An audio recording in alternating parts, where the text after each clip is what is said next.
बहुत बहुत स्वागत दोस्तों। बहुत बहुत खुशी है कि परमेश्वर अपने वचन के द्वारा मुझको, आपको, सभी को ब्लेस कर रहा है। जी, जल्दी से कनेक्ट होते चले जाएं। मैं समझता हूं कि सब कुछ ठीक है, वो चाहे आवाज हो, विजुअल हो, मैं समझता हूं कि सब कुछ ठीक है और आप तक सब कुछ ठीक से पहुंच रहा है।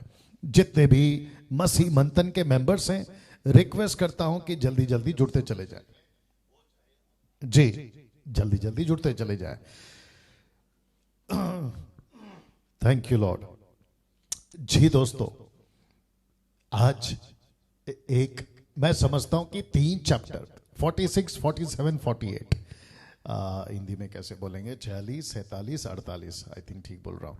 जी, ये जो 3 चैप्टर्स हैं, आज इसके ऊपर हम बात करेंगे और फेसबुक के ऊपर मैंने कुछ डाला था आज, उसके ऊपर भी बात करेंगे कि क्यों याकूब ने अपने हाथ बदल डाले यूसुफ के 2 बच्चों के ऊपर से। ठीक है ना, उसके ऊपर आज बातचीत होगी ना। जल्दी से कुछ कर लेते हैं। सबसे पहले उत्पत्ति की पुस्तक का अध्ययन आपके बीच में दे रहा हूं, study on the book of genesis. इसके ऊपर हम बात कर रहे हैं, लेकिन मसीह मंथन बैठक के पेज से। जी दोस्तों, मैं चाहता हूं कि जितनी तादाद में आप लोग जुड़ सकें, जल्दी से जुड़ते चले जाएं। मसीह मंथन के पेज को लाइक करना हो या फिर मसीह मंथन के ग्रुप के साथ जुड़ना हो, मैं रिक्वेस्ट करता हूं कि आप लोग बड़ी तादाद में हमसे जो हैं जुड़ते चले जाएं। नाउ जितने लोग देख रहे हैं, आप अपनी तैयारी भी साथ में करते चले जाएं। आप कहां बैठते हैं, कैसे मोबाइल को सेट करते हैं, आपका लैपटॉप या टीवी जो भी है वो भी साथ में आप लोग जल्दी जल्दी करते चले जाएं। जी, साथ ही साथ मसीह मंथन बैठक जो ग्रुप है वो चलता है टेलीग्राम ऐप पर। तो मैं चाहता हूं कि ये जो ऐप है आप इसको डाउनलोड कर लीजिएगा, क्योंकि अगर आपने डाउनलोड नहीं किया तो मसीह मंथन के साथ आप लोग जुड़ नहीं पाओगे, क्योंकि हम व्हाट्सएप पर नहीं हैं। कैसे जुड़ना है, ये 3 नंबर और ये 3 नंबर, ऐसे करते हुए टोटल 6 नंबर आपको दिए जाते हैं। इसकी स्क्रीनशॉट ले लीजिएगा, पहले इसकी फिर उसके बाद में इसकी। ठीक है ना, तो जिसके चलते आप लोग जो हैं, ये कोना बहुत चिपक गया ऐसा,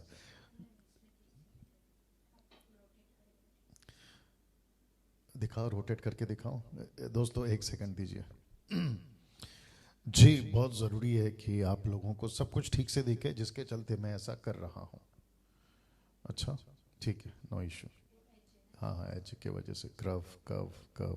जी, वाह जी, ये टोटल 6 नंबर। नाउ प्रश्न उठता है दोस्तों, मसीह मंथन के साथ आपको क्यों जुड़ना चाहिए? क्योंकि मैं बार बार और कई बार और 2 दिन और बोलूंगा, उसके बाद में ये कॉन्सेप्ट खत्म हो जाएगा बोलने का। ठीक है ना, थोड़ा बर्दाश्त कर लीजिएगा। जी, तो मसीह मंथन के साथ आपको क्यों जुड़ना है? क्योंकि मसीह मंथन एक कॉन्सेप्ट को लेके चल रहा है, एक बात को लेके चल रहा है, एक विचार को लेके चल रहा है, एक मकसद को लेके चल रहा है, एक मुहिम को लेके चल रहा है, और वह यह है गलत शिक्षाएं। क्योंकि एमएमबी इन सब शिक्षाओं के खिलाफ है। कौन से आपके बीच में रखता चला जाऊंगा, आप लोग इनसे वाकिफ हैं। अगर जिसको नहीं पता वो सब इस बात का ध्यान दें कि जनरेशनल कर्स, पीढ़ियों का श्राप मसीह में आने के बाद नहीं लगता, नहीं होता, और उसको किसी प्रकार से मान्यता बाइबल नहीं देती। क्योंकि जो मसीह में है, इफिसियों 1:3, दूसरा कुरिन्थियों 5:17, फिर दूसरा कुरिन्थियों 5:20, हम सब राजदूत हैं। पहला पत्रस उसका 2 अध्याय वचन 9, हम याजक हैं, चुने हुए वंश हैं, यीशु के हैं, कलीसिया हैं, दुल्हन हैं, और यीशु के लहू से धोए हुए लोग। तो पीढ़ियों का श्राप कैसे लगेगा?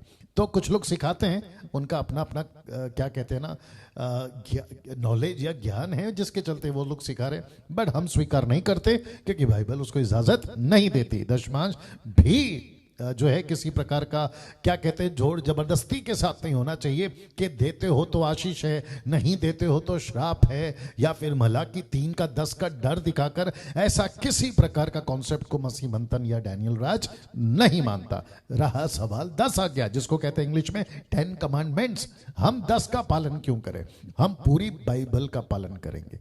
और 10 का कॉन्सेप्ट, हम रूढ़िवादी नहीं है, हम किसी प्रकार के परंपरा में नहीं है, हम किसी प्रकार के धर्म या रिलीजन में नहीं है कि 10 का पालन करो, दशमांश दो। ऐसा सबत का दिन जो नीचे लिखा है विश्राम दिन, सैटरडे को आओ, संडे को आओ, फ्राइडे को आओ, नो, हम सब दिन परमेश्वर का दिन और अच्छा दिन है, और दिन हो या समय सब एक जैसा है, ठीक है ना।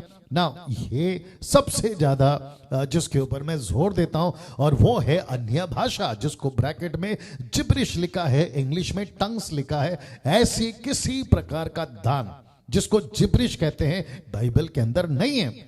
मैं आप सबको बताते आ रहा हूं और सबको पूछते आ रहा हूं, एक बंदा अभी तक क्लियर नहीं कर पाया, प्रूफ नहीं दे पाया कि जिब्रिश बाइबल के अंदर है। लेकिन जो बाइबल के अंदर है अन्य भाषा, उसको डैनियल राज और मसीह मंथन मानता है, और वह है लैंग्वेजेस, जिसको कहते हैं नोन लैंग्वेजेस, मतलब जिसको समझ आती है ऐसी भाषा जिसका जिक्र यीशु ने करा, जिसका जिक्र पतरस ने करा, जिसका जिक्र पौलुस ने करा, दैट्स इट। उसके बाहर ऐसा किसी प्रकार का जिब्रिश। अभी बीच में किसी का वीडियो देख रहा था, खैर नाम और शहर नहीं बताऊंगा, लेकिन पहाड़ के ऊपर जाकर कुछ महिलाओं को लेकर उनको क्या कहते हैं ना, क्या कहते हैं, भावुक कर कर के प्रभु छू रहा है। क्यों? पहाड़ के ऊपर यीशु प्रार्थना करते थे और प्रभु उनसे बात करते थे, पिता बात करते थे, अब तुमसे भी बात करेंगे। ऐसी वाली कॉन्सेप्ट, ऐसा वाला कॉन्सेप्ट लाकर फिर उनको कहते हैं कि तुम ऐसी भाषा बात करो जिसको कहते हैं जिब्रिश, और वो घंटों है ना बॉडी हिलाना, शेक करना, और क्या कहते हैं ना जोर जोर से सर को पटकना, कपड़े कहाँ जा रहे, ऐसा कोई चीज का जो है जिक्र बाइबल के अंदर नहीं है, जो वो पहाड़ के ऊपर मैंने वीडियो में देखा ना। उसके हम खिलाफ हैं ना। साथ ही साथ womens can't be a pastor, महिला पास्टर नहीं बन सकती, इस शिक्षा के भी हम खिलाफ हैं। महिला पास्टर बन सकती है और वो सब कुछ कर सकती है जो एक पुरुष करता है ना। ये रहा दूसरा जो लिखा है, वेलकमिंग होली स्पिरिट, पवित्र आत्मा का स्वागत करना, वो चाहे शब्दों से हो, वो चाहे गीतों से हो या अपने प्रचार से हो। क्योंकि एक विश्वासी, वो चाहे अभी का हो या कभी का हो, वो नया हो या पुराना हो, चर्च मेंबर हो या सेवक हो, नेशनल हो या इंटरनेशनल हो, जिस दिन यीशु को अपनाता है उसी दिन पवित्र आत्मा उसको मिल जाता है। ऐसा विश्वास हम करते हैं ना। साथ ही साथ दोस्तों ये रहा स्लेइंग इन द स्पिरिट, यानी कि नीचे गिराना, लाफिंग इन द स्पिरिट, आत्मा में हंसना, और प्रेइंग फॉर द बिलीवर्स, विश्वासियों के लिए प्रार्थना करना। ये सब के पीछे एक ही मकसद होता है इन लोगों का जो करते हैं, और वो है पैसा। जैसे ही आपको कहते हैं अभी प्रभु छू रहा है, भावुक हो जाते हैं, इमोशनल हो जाते हैं, और फिर ऐसा लगता है कि कितना पावरफुल सेवक है और कितना अभिषेकित सेवक है, चलो इसको एक काम करते हैं, इनसे प्रार्थना कराते हैं। और फिर वहां से शुरू होता है उनका डिमांड कि प्रार्थना का बीज जब तक नहीं बोगे ब्लेसिंग नहीं आएगी, जब तक प्रेयर सीड नहीं बोगे तब तक आपको किसी प्रकार की आशीष नहीं मिलेगी। ऐसे सभी शिक्षाओं के खिलाफ मैं हूं और मसीह मंथन है जिसको हम लेकर चल रहे हैं। फिर है selling things on his name, मतलब चीजों को बेचना, वो पानी हो, रुमाल हो, कपड़ा हो, नमक हो, घड़ी हो, फोटो हो, न जाने क्या क्या, ऐसों के भी खिलाफ हम हैं। साथ ही साथ non biblical super natural experiences, नीचे गिरना, जोर जोर से हंसना, या फिर है ना ऐसी सभी एक्टिविटीज। मैंने दर्शन देखा है तो उसका मकसद एक ही होना चाहिए कि किसी का उद्धार हो। मैंने सपना देखा, सपना देखने का मकसद एक ही होना चाहिए कि किसी का उद्धार हो, यीशु की सेवा हो, यीशु की कलीसिया,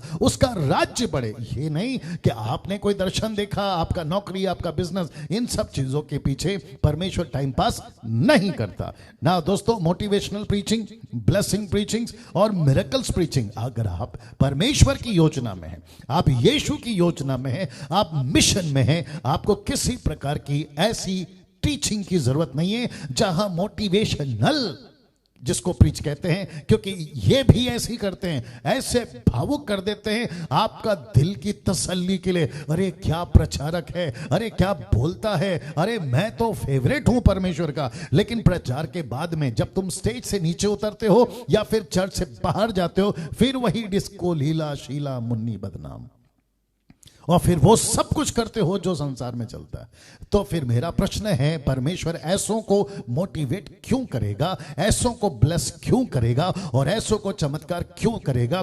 बाइबल स्पष्ट है, मेरे पास आना है दुख उठाओ, मेरे पास आना है सेवा करो, मेरे पास आना है क्रूस उठाओ, ये है टीचिंग। ये सब नहीं है। आखिरी कॉलिंग पापा, किसी को पिता बुलाना, किसी को मेरा स्पिरिचुअल फादर, ये न जाने कहां से आ गया। He is my spiritual father. South Africa में तो इसकी भरमार है।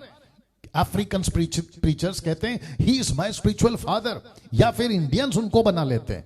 हद हो गई यार, ये सब चीजों के खिलाफ हमें ना। जितने पास्टर्स हैं जो शायद कभी अभी तभी सुनेंगे, या फिर वो हमसे जुड़ना चाहते हैं और उनको पता चल रहा है कि ये शिक्षाएं सही है, तो ऐसे सभी पास्टरों का हम स्वागत करते हैं। नॉट कल्ट ग्रुप्स, मतलब जो कल्ट पास्टर्स हैं जैसे कि माता यरूशलेम, ओनली जीसस, जवा विटनेस, सर्वशक्तिमान, बिजली चमकना, कोरिया का ग्रुप, और ऐसे जो सैटेनिक एलुमिनाटीज, ऐसे किसी कल्ट ग्रुप को हम स्वीकार नहीं करेंगे। अन्यथा आपका स्वागत है अगर आप इसमें नहीं हैं। आप सभी का वेलकम करते हैं मसीह मंथन से जुड़ने के लिए ना। विशेष करके महिलाएं जो सेवा करना चाहती हैं मसीह मंथन से जुड़ सकती हैं या जुड़े। जिन भाई बहनों के पास में कलीसिया नहीं है, मसीह मंथन उनके लिए उपलब्ध है। और जो जानकारी ऑनलाइन चलती है वह है यह: पंजाबी, तेलुगु, उड़िया, मराठी, बंगाली, गुजराती, तमिल, इंग्लिश, कन्नड़ा, नेपाली, और उसके बाद में हिंदी चर्च, जिसको मैं चलाता हूं। लेकिन इस संडे मैं नहीं हूं, जो कि 22 नवंबर आ रहा है।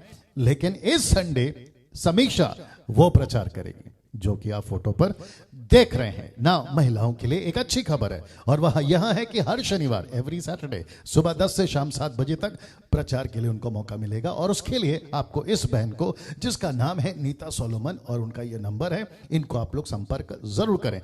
साथ ही साथ जो कुछ 6 नंबर पहले दिए थे, उनमें से कुछ ऐसे लोग हैं जैसे कि ब्रदर नरेंद्र राव हैं, समीक्षा है, नीता सोलोमन का ये नंबर है, और भी कुछ लोग हैं। मैं रिक्वेस्ट करता हूं कि अगर मेरा फोन नहीं लगता है, आपको कुछ पूछना है, आप लोग जरूर इनको कॉल करें। मुझे कभी कभी कॉल करते हैं और ऐसे पूछते हैं, पास्टर डैनियल आपका यूट्यूब चैनल को सब्सक्राइब कैसे करें, हमको बताइए। पास्टर डैनियल, अरे न जाने क्या क्या सवाल, और मैं बैठा रहता हूं आपके लिए स्लाइड्स को तैयार कर रहा था, और ऐसे टाइम पे मुझे पूछते हैं। तो रिक्वेस्ट है ऐसा ना करें। मेरा नंबर फिर भी दे रहा हूं, क्योंकि खैर आजकल नहीं उठा रहा हूं, उसकी कई वजह है, बट फिर भी दे रहा हूं ना। मेरे चैनल को सब्सक्राइब करिए, और आप लोग बड़ी तादाद में, मैं समझता हूं कि एवरी ऑल्टरनेट डे, हर 2 दिन के बाद मुझे 1000 लोग सब्सक्राइब कर रहे हैं।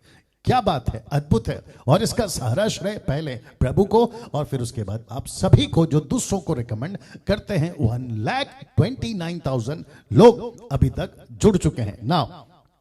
आपका पैसा, जो मसीह मंथन से जुड़े, आपका पैसा या दशमांश अभी फिलहाल आप अपने पास रखें। प्रश्न है क्या करें, तो अभी आप लोग अपने पास में रखें, या किसी गरीब की मदद करें, या किसी सच्चे सेवक को दें, या किसी जरूरतमंद मसीह परिवार को।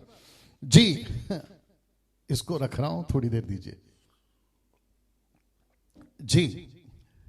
कुछ लोग, मुझे नहीं पता, आउट ऑफ जेलस है या उनकी तरक्की नहीं हो रही, उनको यूट्यूब पे सब्सक्राइबर नहीं मिल रहे, या उनकी वीडियो नहीं चल रही यूट्यूब पे, या फिर उनका पैसा कमाने का दुकान, जिसको मैं कहता हूं सोशल मीडिया, वो नहीं चल रहा है। तो मुझ जैसे और भी कुछ जो अच्छा 10 तक का काम कर रहे हैं, उनकी वीडियो को एडिट करके, उनकी गलतियां निकाल के, उनके हिसाब से, हमारे हिसाब से तो खैर हमारा पूरा संदेश ही गलत है, उनके हिसाब से तो उनके हिसाब से ऐसी एडिट करके उल्टी सीधी वीडियो बनाते हैं। और उसके चलते मुझे आप सभी को बताने दीजिए कि वो जो भी करते हैं, वो चाहे मैं हूं या कोई और, लोग मेरे विरोध में नहीं है, बल्कि मैं जो टीचिंग देता हूं उसके विरोध में है। और इसका जिक्र मैं बार बार करते आ रहा हूं कि पौलुस ने जैसे ही सच का प्रचार शुरू किया, उसको तकलीफ होना शुरू हो गई। अगर कोई मेरे विरोध में वीडियो बना रहा है, तो वो मेरे विरोध में नहीं बना रहा, बल्कि वो यीशु की शिक्षा या टीचिंग के विरोध में बना रहा। इसकी जानकारी, मालूमात आपको भी दे रहा हूं, मसीह मंथन को दे रहा हूं, मुझे जो पसंद करते हैं मित्र हैं ऐसों को मैं कह रहा हूं, और साथ ही साथ जो पसंद नहीं करते उनको भी कह रहा हूं कि सर आप लोग मेरे अगेंस्ट में नहीं हैं, और मुझे इसका खुशी है। बट आप लोग जो अगेंस्ट में बना रहे हो कि डैनियल राज ने ऐसा बोला, तो इसका मतलब है कि आप यीशु की टीचिंग के विरोध में, और जब आप यीशु की टीचिंग के विरोध में हैं, तो यीशु आपको देख लेगा, डैनियल राज नहीं। तो मैं अपना काम करता रहूंगा जो मुझे प्रभु दे रहा है। आपको अगर भोगना है आप जारी रखिए, बाकी न्याय के दिन आपका और यीशु का मुलाकात होते हुए मैं देखूंगा, ठीक है ना। नाउ यहां से आगे बढ़ना पड़ेगा। ओके दोस्तों, कहां गया जी, जिस आयत पर, चैप्टर पर, माफ करें, अध्याय पर आज हम बात करेंगे, अद्भुत है, अद्भुत है, उसके ऊपर हम बात करेंगे, और वह है, कुछ ज्यादा ही आगे चला गया नहीं, और वह है 46 चैप्टर। कहां गया, कहां गया, कहां गया, आ गया जी, वो है ये 46 चैप्टर। अच्छा, उसमें नहीं दिखता है ना, ओके, मुझे लगा सब उसमें दिखता है। ओके, 700 लोग अभी तक जुड़ चुके हैं, और मैं चाहता हूं कि आप लोग बड़ी तादाद में जुड़े, क्योंकि सिर्फ 2 दिन बचे हैं, आज का नहीं, हाँ आज का नहीं, 2 दिन और बचे, आज का दिन छोड़ के, मतलब सैटरडे तक, शनिवार तक आपका जो उत्पत्ति की पुस्तक का अध्ययन है वो चलेगा, और उसके बाद खत्म। ओके जी। ओके, आपके बीच में रखने जा रहा हूं इस पुस्तक जिसका नाम है उत्पत्ति, और अध्याय 46, राइट, हाँ, और साथ ही साथ दिन है 42। अच्छा है। ओके, जितने YouTube पे अभी जुड़े हैं आप सभी का बहुत बहुत स्वागत, बहुत बहुत ज्यादा आप लोग देखते हैं, पसंद करते हैं, मैं आप सभी का धन्यवाद देता हूं। ना चलिए दोस्तों, यहां से शुरू करते हैं। आप सभी के बीच में रखने जा रहा हूं अध्याय 46 का, चैप्टर 46 का वचन 1। आप लोग तैयार हैं जी? अगर आप लोग तैयार हैं, मैं यहां से आपके बीच में इस अध्याय को बताने जा रहा हूं, और वापस कहता हूं कि बहुत बहुत मसाला या आत्मिक खाना, बहुत कुछ सीखने को मिलेगा। आइए देखते हैं कैसे। सबसे पहले लिखा है तब, शब्द पे ध्यान दीजिए, लिखा है इज़राइल, इसका मतलब है याकूब। लिखा है कि तब इज़राइल अपना सब कुछ लेकर बेशर्बा को गया, जगह का नाम है, वहां गया, और लिखा है वहां अपने पिता इसहाक के परमेश्वर को बलिदान चढ़ाया। किसको? एलोहिम। किसको? परमेश्वर पिता को, यहोवा को। वचन 2 लिखा है तब परमेश्वर ने इज़राइल से रात को दर्शन में कहा, हे याकूब, याकूब। वाह, अच्छा है। लिखा है हे याकूब, हे याकूब। उसने कहा क्या आज्ञा, मतलब मैं सुन रहा हूं।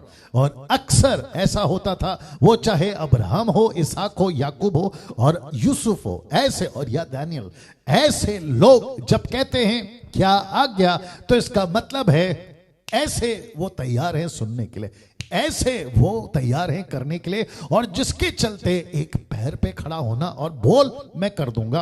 अब्राहम का तो आपको पता होगा ना, बाकी छोड़िए, उसने खुद के बेटे तक को बोला कत्ल कर दूंगा। ऐसा आज्ञा, क्या आज्ञा, मैं पूरा करूंगा। लिखा है वचन 3, उसने कहा मैं परमेश्वर तेरे पिता का परमेश्वर हूं, तू मिस्र में जाने से मत डर। वाह। एक व्यक्ति था जिसका नाम था अब्राम, उसको कहा जा। एक व्यक्ति था जिसका नाम था इसहाक, उसको कहा मत जा। अब ये व्यक्ति है जिसका नाम है याकूब, उसको कहा जा। सिर्फ इतना नहीं कहा जा, और क्या क्या कहा आपके बीच में रखने जा रहा हूं। लिखा है तू मिस्र जाने से मत डर, क्योंकि मैं तुझसे वहां एक बड़ी जाति बनाऊंगा। वाह। बहुत ध्यान से सुनिएगा दोस्तों, और मुझे खुशी है कि आज बड़ी तादाद में आप लोग जुड़ रहे हैं। बिल्कुल जुड़िए, बहुत जरूरी है। लिखा है तू मिस्र जाने से मत डर, क्योंकि मैं तुझसे वहां एक बड़ी जाति बनाऊंगा। मुझे अच्छा लगा, और साथ ही साथ इतना नहीं, मैं तुझे एक बड़ी जाति बनाऊंगा। वचन 4 कहता है, बहुत अच्छा लगा मेरे को जब मैं इसको डिजाइन कर रहा था। लिखा है मैं तेरे संग संग मिस्र को चलता हूं। अरे रे रे रे रे रे रे, इसका मतलब है कि तू अकेला नहीं जाएगा, मैं भी तेरे साथ में चलूंगा। क्या अद्भुत परमेश्वर है। लेकिन मुझे वापस पीछे जाना होगा, क्योंकि एक इंटरेस्टिंग बात बताना है ना। जब उसने कहा कि तू मिस्र जाने से मत डर, क्योंकि मैं तुझसे वहां एक बड़ी जाति बनाऊंगा, तो इसका मतलब है कि यहां सिर्फ और सिर्फ परमेश्वर एक व्यक्ति से बात नहीं कर रहा है, या एक व्यक्ति को नहीं कह रहा है, बल्कि वो पूरी इज़राइल को कह रहा है। इसलिए लिखा है इज़राइल। तो याकूब अभी 2 चैप्टर के बाद में मर जाएगा, जिसका जिक्र मैं कल करूंगा। वो मर जाएगा, लेकिन उसके बाद यूसुफ है, फिर उसके बाद में वो 70 याकूब के हिसाब से आगे कनेक्ट करूंगा, वे उनके साथ, फिर उसके बाद में वो सभी 6 लाख लोग 430 साल के बाद, और फिर वहां से उनको लौटा कर लेके आना। और फिर मैं क्या बात करूं उस व्यक्ति की, आऊंगा, बहुत जल्द आऊंगा, जिसका नाम है मूसा, मोसेस। अद्भुत अद्भुत कैरेक्टर, अद्भुत अद्भुत व्यक्ति, जो बहुत ज्यादा इंपैक्ट यीशु के बाद बाइबल के इतिहास में या बाइबल के अंदर अगर कोई था यीशु के बाद, मैं समझता हूं कि वो मूसा था, जिसकी तारीफ खुद परमेश्वर करता है। मुझे लगता है कि नरेंद्र राव या जितने एडमिन्स हैं, हम सभी को इस मूसा के ऊपर भी बात करना होगा। मैं बहुत जल्द आऊंगा, मुझे अच्छा लगा वो आदमी। नाउ लिखा है, क्योंकि मैं तुझसे वहां एक बड़ी जाति बनाऊंगा। वचन 4 वापस पढ़ देते हैं। लिखा है, मैं तेरे संग संग मिस्र को चलता हूं और मैं तुझे वहां से फिर निश्चय ले आऊंगा।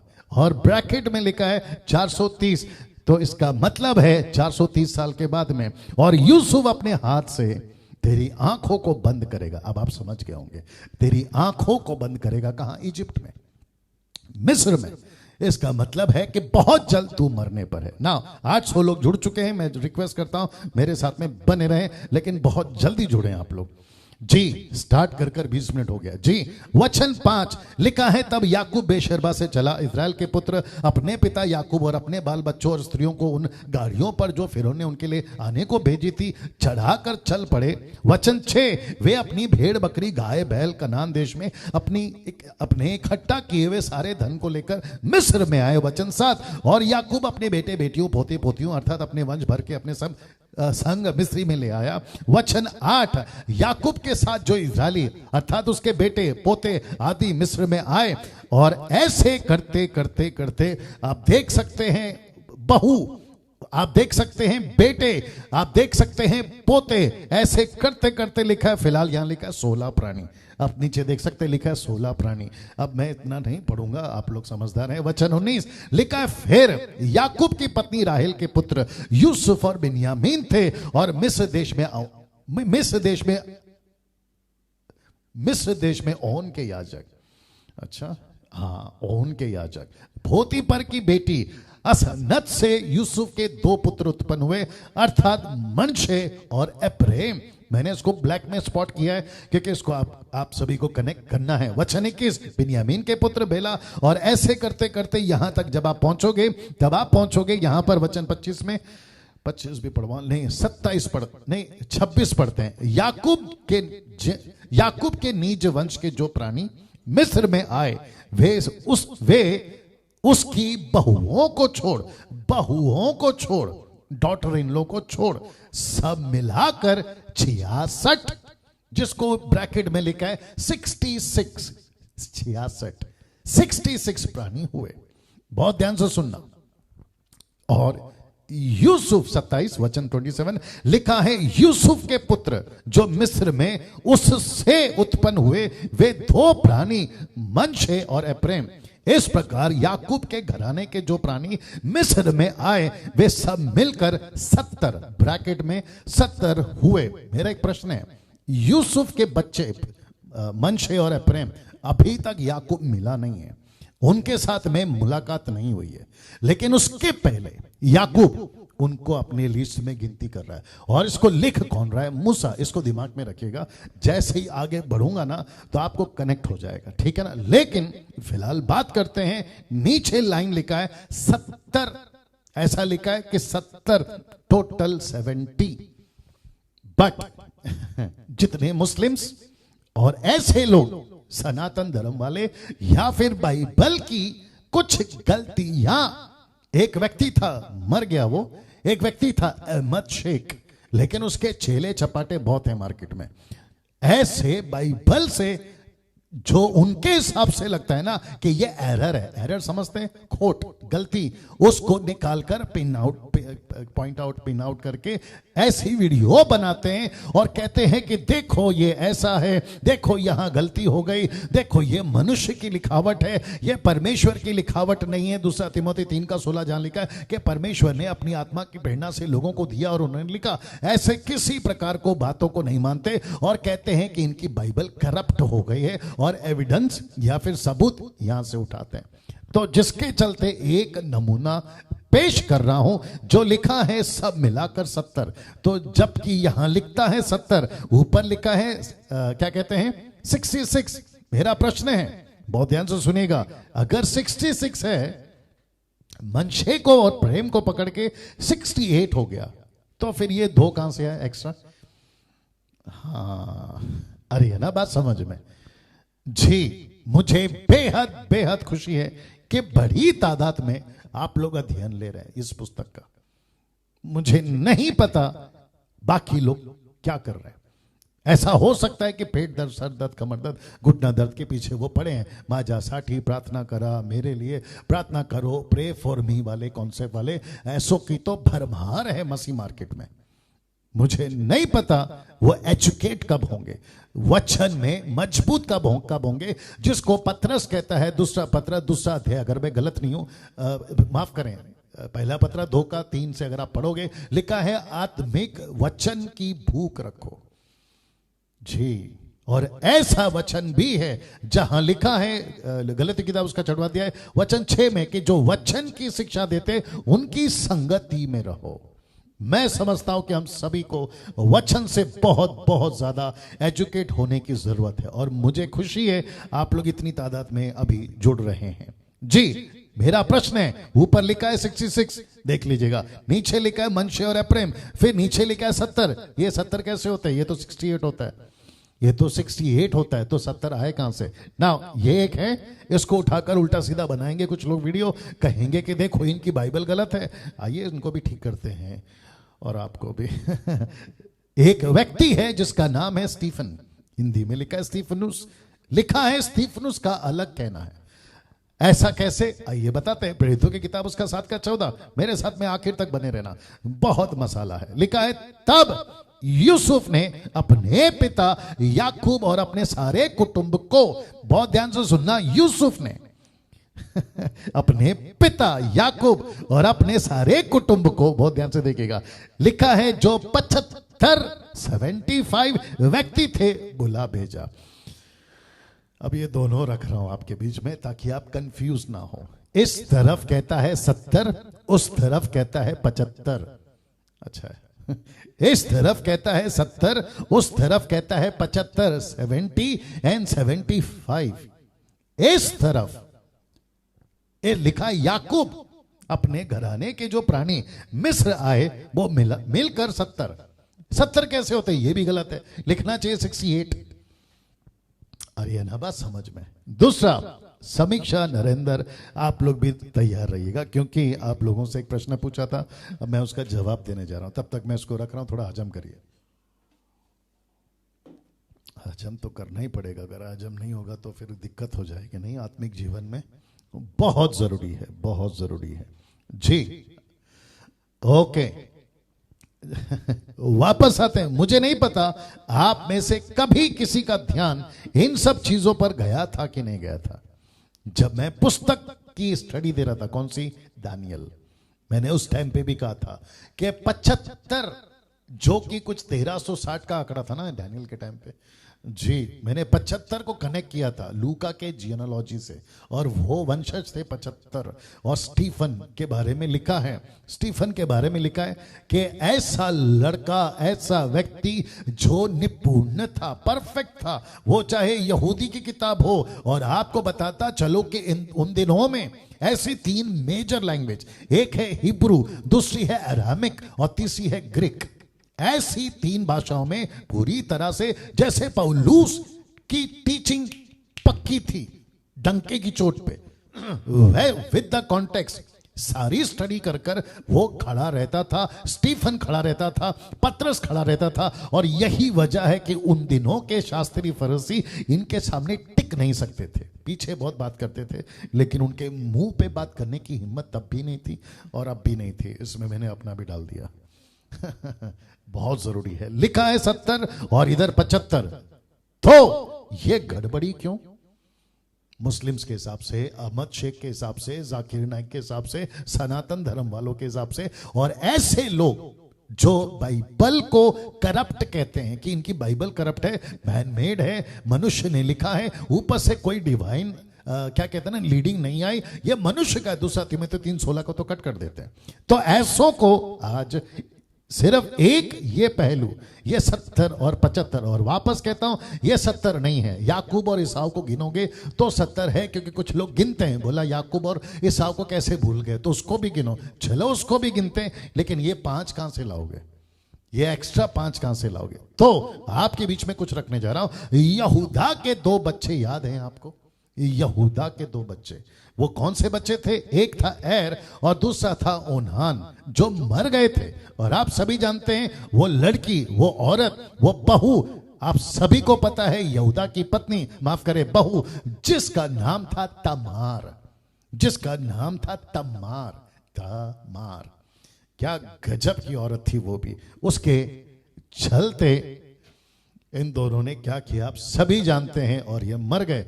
तो याकूब के गोत्र में इनको नहीं गिना गया, तो जिसके चलते उसने अडॉप्ट किया, मैं रखूंगा उसको। लिखा है इसलिए 2 बच्चे यूसुफ के याकूब ने गोद लिए। कहां?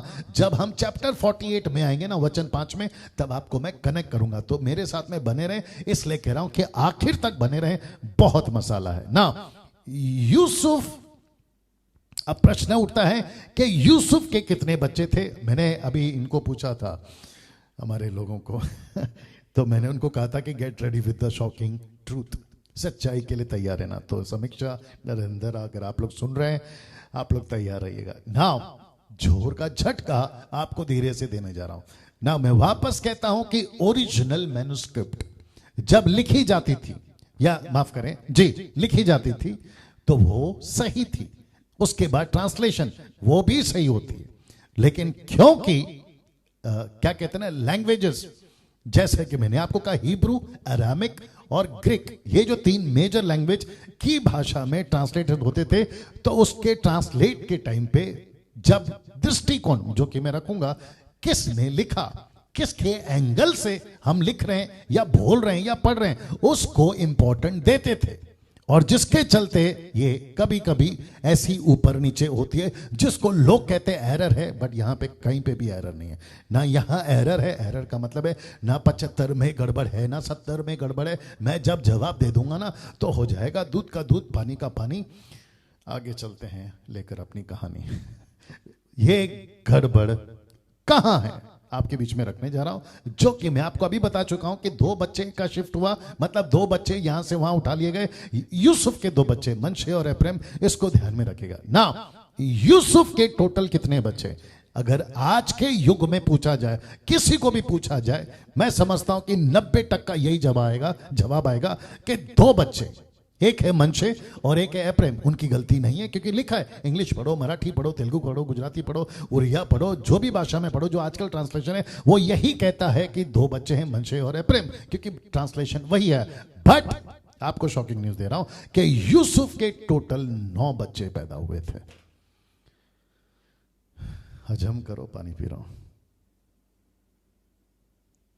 जी। यूसुफ के टोटल 9 बच्चे पैदा हुए थे। अब आप पूछोगे पास्टर डैनियल, इसका प्रूफ क्या है? मैं आपको दे रहा हूं इसका प्रूफ। सबसे पहला ये वचन, उत्पत्ति उसका 48 का 6 लिखता है। कौन बोल रहा है? याकूब बोल रहा है। वो कहता है, और उनके पश्चात, किनके पश्चात? मनशे और एफ्रेम को मुझे दे दे। और दूसरी बात ये भी बताता चलो, क्योंकि मेरी लिस्ट में नहीं है, उसके ऊपर हम फिर कभी बात करेंगे, कि गोत्र जब गिना गया था ना, किसके द्वारा? मूसा के द्वारा, क्योंकि इन सबको देना था इनकी क्या कहते हैं ना, हिस्सेदारी। तो यूसुफ की गोत्र नहीं गिनी जाती थी, यूसुफ का गोत्र नहीं गिना जाता था। मैं वापस कहता हूं, द ट्राइब ऑफ जोसेफ नहीं गिना जाता था मूसा के टाइम पे। रेवलेशन की बात अलग है। मूसा के टाइम पे जब प्रॉपर्टी या हिस्सा बांटने आया था, इनकी गिनती होती थी किसमें? मनशे और एप्रैम में। तो जोसेफ की प्रॉपर्टी मनशे और एप्रैम थे, जबकि होता है मनशे की, जोसेफ की प्रॉपर्टी मनशे को आती है, यहां मनशे और एप्रैम की प्रॉपर्टी जोसेफ को आ रही है। जैसे ही वैसे जैसे साइमन की प्रॉपर्टी मिली जूदा के टेरिटरी में, मतलब यहूदा को जब संपत्ति मिली थी, यहोशू की किताब उसका 19 का 1 में आप पढ़ लीजिएगा, वहां पर लिखा है कि सिमोन यानी कि साइमन की जो भी मिला, लेकिन उसको मिला यहूदा के अंदर, क्या कहते हैं उसकी सीमा में, उसको अलग से कुछ नहीं मिला। और इसका भी कनेक्शन बहुत तगड़ा है, फिर कभी दूंगा ना। प्रश्न उठता है कि यूसुफ के टोटल 9 बच्चे पैदा हुए कैसे? ये रहा पहला प्रूफ। लिखा उनके पश्चात जो संतान उत्पन्न हो वह तेरे तो ठहरेंगे, परंतु बंटवारे के समय वे अपने भाइयों ही के वंश में गिने जाएंगे। मतलब अलग से वंश नहीं चलेगा। किसका? बाकी तेरे 7 बच्चों का, क्योंकि 9 बच्चों में से 2 चले गए, और वो 2 बच्चे आप सभी जानते हैं कौन है? मनशे और एप्रैम। अब प्रश्न ये उठता है कि पास्टर डैनियल, फिर हम 9 को कैसे बोल सकते हैं? तो उसका जवाब है ये, आप यहां पे पढ़ सकते हैं। लिखा है 27 वर्स, जेनेसिस 46:27। ये कौन सा ट्रांसलेशन है मैं आपको वो भी बताऊंगा, और इसको कैसे आप ढूंढ सकते हैं मैं उसको भी आपके बीच में रखूंगा। लिखा है and the sons of Joseph who were born to him in the land of Egypt were 9 souls। Total 9 बच्चे। लिखा है 9 souls। इसका मतलब मैंने इसको ये किया है, क्या बोलते हैं उसको, अंडरलाइन किया। आप देख सकते हैं पास्टर डैनियल, हम इसको कैसे ढूंढे? तो आपको आपके गूगल पे जाना है, विकिपीडिया जिसको कहते हैं, आपको सिर्फ टाइप करना है जिसको मैंने लिखा है, just type subsequent the book of Genesis chapter 46:27। बस इतना सा टाइप करिए। अभी स्टडी को छोड़ के नहीं करना, आप बाद में कर सकते हैं। स्टडी के बाद आपको विश्वास करना होगा, क्योंकि मैंने वहीं से उठा के डाला है ना। मेरा प्रश्न है, चलो इसको हम सेकंड पे रखते हैं। फिर इसका क्या? वर्स 6 कहता है इनके पश्चात, या उनके पश्चात, माफ करें, उनके पश्चात जो संतान उत्पन्न हो वो तो तेरे ठहरेंगे। मतलब ये बाकी 7 बच्चे तेरे। नाउ अब देता हूं तीसरा एंगल, जो कि आपको बहुत ज्यादा कनेक्ट करेगा, ठीक है ना। और वो तीसरा एंगल है जिसको कहते हैं दूध का दूध और पानी का पानी। बहुत ध्यान से सुनना। जब मूसा लिख रहा है ना, तो याकूब के एंगल को लिख रहा है, और जब स्टीफन लिख रहा है तो यूसुफ के एंगल को लिख रहा है। तो वहां याकूब का एंगल है मूसा के लिए, स्टीफन का एंगल है यूसुफ के लिए। तो यूसुफ गिन रहा था स्टीफन के स्टीफन गिन रहा था यूसुफ के नजरिए से, और मूसा गिन रहा था याकूब के नजरिए से। आई बात समझ में? तो याकूब कितना गिनेगा? 70। स्टीफन कितना गिनेगा? 75। अब आया समझ में? 68 में आप 9 डालो, 66 में आप 9 डालो, कितने हो गए? 66 में, या वही तो मैं कह रहा हूं। और उसमें से 7 में से 2 कट कर दो, यानी कि मनशे और एप्रैम। फिर 66 में 2 को ऐड करना पड़ेगा, वो हो गए 68। फिर बचे 7, तो 68 और 7 कितने हो गए? 75। मैं भी तो वही बता रहा हूं। वाह, कैसा लगा? ये सब कुछ आपके बाइबल में। तो कोई ऐरा गहरा नींद से उठकर बिना किसी जांच किए बाइबल को पढ़े, ऐसे उल्टे सीधे जो वीडियो बनाते हैं कि इनकी बाइबल करप्ट हो गई है, तो फिर उनको समझाना होगा इस तरीके से। मैं चाहता हूं कि मसीह मंथन इस तरीके से मजबूत हो, बल्कि इससे भी ज्यादा। खुद की स्टडी, जिसको कहते हैं सेल्फ स्टडी।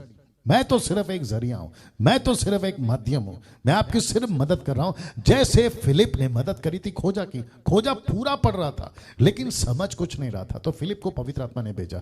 वैसे ही मुझ जैसे 10% लोगों को पवित्र आत्मा भेजता है, सोशल मीडिया के माध्यम से, आपके फोन के माध्यम से, मसीह मंथन के माध्यम से, और अभी आपके इस पेज के माध्यम से या यूट्यूब के माध्यम से। हम सब फिलिप हैं, मैं तो हमेशा कहता हूं, मैं सड़क पर खड़ा उस यूहन्ना की तरह हूं जो चिल्ला रहा है कि यीशु का मार्ग तैयार करो। मेरी आवाज वैसे मैं कंसीडर करता हूं, मेरी मतलब 10% लोगों की। हम ऐसे लोग हैं जो यीशु की दुल्हन को तैयार कर रहे हैं, दैट्स इट। और मैं चाहता हूं कि हम सब उसमें तैयार हो ना। वचन 8 है, फिर उसने यहूदा को अपने आगे यूसुफ के पास भेज दिया। इसका मतलब है क्या करने के लिए? वह उसको गोशेन का मार्ग दिखाया। देखिए, हिंदी ट्रांसलेशन में और इंग्लिश ट्रांसलेशन में बहुत फर्क होता है, जिसको मैं स्टडी कर चुका हूं। इसका मतलब है कि याकूब बोल रहा है यहूदा से कि मैं यहां पर हूं, तुम यूसुफ को लेकर यहां लेकर आओ। लेकिन पढ़ने से ऐसा लगता है कि गोशेन का रास्ता कहां जाता है यूसुफ को बताओ। हद हो गए, वो वहां पर 20-22 साल से है, उसको नहीं पता कि कौन सा रास्ता कहां का है। यहूदा तो अभी अभी पहुंचा है। तो ट्रांसलेशन को पढ़ते वक्त में थोड़ा सा ध्यान देना होगा, जो कि बहुत जरूरी है ना। अब ये यूसुफ अपना रथ जुतवाकर अपने पिता इजराइल से भेंट करने के लिए गोशेन देश को गया। मैं बताऊंगा गोशेन देश का मतलब क्या है, लेकिन यहां पहले फिलहाल कनेक्ट करते हैं। उससे भेंट करके उसके गले में से लिपटा और कुछ देर तक उसके गले से लिपटा हुआ रोता रहा। वचन 30, तब इजराइल ने यूसुफ से कहा, अब मरने से भी मैं प्रसन्न हूं, क्योंकि तुझे जीवित पाया और तेरा मुंह देख सका। ये फोटो देख लीजिए आप लोग। क्या कहते हैं ना, काल्पनिक, नॉट काल्पनिक, किसी ने डिजाइन किया है। एग्जैक्टली ऐसा है, बल्कि इससे भी बेहतर है। इसका अनुमान नहीं लगा सकते, बट ये आपको सिर्फ समझाने के लिए और आपको कनेक्ट करने के लिए, दैट्स इट जी। ना आप सभी देख सकते हैं कि यूसुफ आया घोड़े पे, यीशु भी आएगा घोड़े पे। मैं कल बताया था आपको ना। मैं एक चीज जो आपसे कनेक्ट करना चाह रहा हूं कि याकूब ने चुना कौन सा देश? गोशेन। ये देख लीजिए, गोशेन। ऐसा क्यों पास्टर डैनियल? इसने गोशेन को क्यों चुना? ये वहां जाता था, रह सकता था। आपको शायद याद नहीं है कि निकलने से पहले इसको परमेश्वर से इसने बात की थी। परमेश्वर ने इससे बात करी थी, जिसको मूसा ने कट टू कट नहीं लिखा है, लेकिन इसको परमेश्वर ने बोला, बेटा गोशेन तुझे यही चुनना है। क्यों? क्योंकि ये ऐसा देश है, जो मैं आगे बताऊंगा जैसे जैसे हम चैप्टर में आगे बढ़ेंगे। ये ऐसा देश था जहां की जमीन में उपजाऊ बहुत अच्छा था। मतलब अगर आप कुछ भी बोगे टक्कर के आ जाएगा, ऐसा था। और ऐसा लिखा है कि ये इतने फैल गए, ये इतने फलवंत हो गए हर चीज में। वो चाहे अनाज हो, वो चाहे इंसान हो, वो पानी हो, हर चीज इनके लिए देश बेहतर था, जिसके चलते इसने चुना। और इसने चुना मतलब परमेश्वर ने उसको मार्गदर्शन किया। इसको भी आप लोग ध्यान में रखिएगा ना। ये चित्र आपको दिखा चुका हूं। तब यूसुफ ने अपने भाइयों से और अपने पिता के घराने से कहा, मैं जाकर फिरौन को यह समाचार दूंगा, मेरे भाई, मेरे पिता के सारे घराने के लोग जो कनान देश में रहते हैं, वे मेरे पास आ गए हैं। वचन 32, और मेरे लोग चरवाहे या ये लोग चरवाहे हैं, क्योंकि वे पशुओं को पालते आए हैं, इसीलिए वे अपनी भेड़ बकरियां, गाय बैल और जो कुछ उनका है सब ले आए हैं। इनका जो क्या कहते हैं, इजरायलियों का तब से और अब तक भी, कलीसिया की आत्मिक बातें कर रहा हूं, एक ही मकसद है, चरवा चरवा चरवा। भेड़ों को चराओ, भेड़ों को चराओ। और यीशु ने भी यही कहा, मेरी भेड़ें मेरी आवाज सुनती हैं। आगे आप लोग समझदार हैं। वचन 33 लिखा है, जब फिरौन तुमको बुलाकर पूछे तुम्हारा उद्यम क्या है, मतलब तुम लोग क्या करते हो, काम क्या है तुम्हारा, ये सारी चीजें। वचन 34 लिखा, तब ये कहना, कौन सिखा रहा है? यूसुफ लिखता है, तब ये कहना कि तेरा दास लड़कपन से आज तक पशुओं को पालते आए, वरना हमारे पुरखा भी ऐसा ही करते थे। इससे तुम गोशेन देश में रहने पाओगे। अब आया ना समझ में? हाँ, लिखा है, क्योंकि सब चरवाहों से मिस्री लोग घृणा करते थे।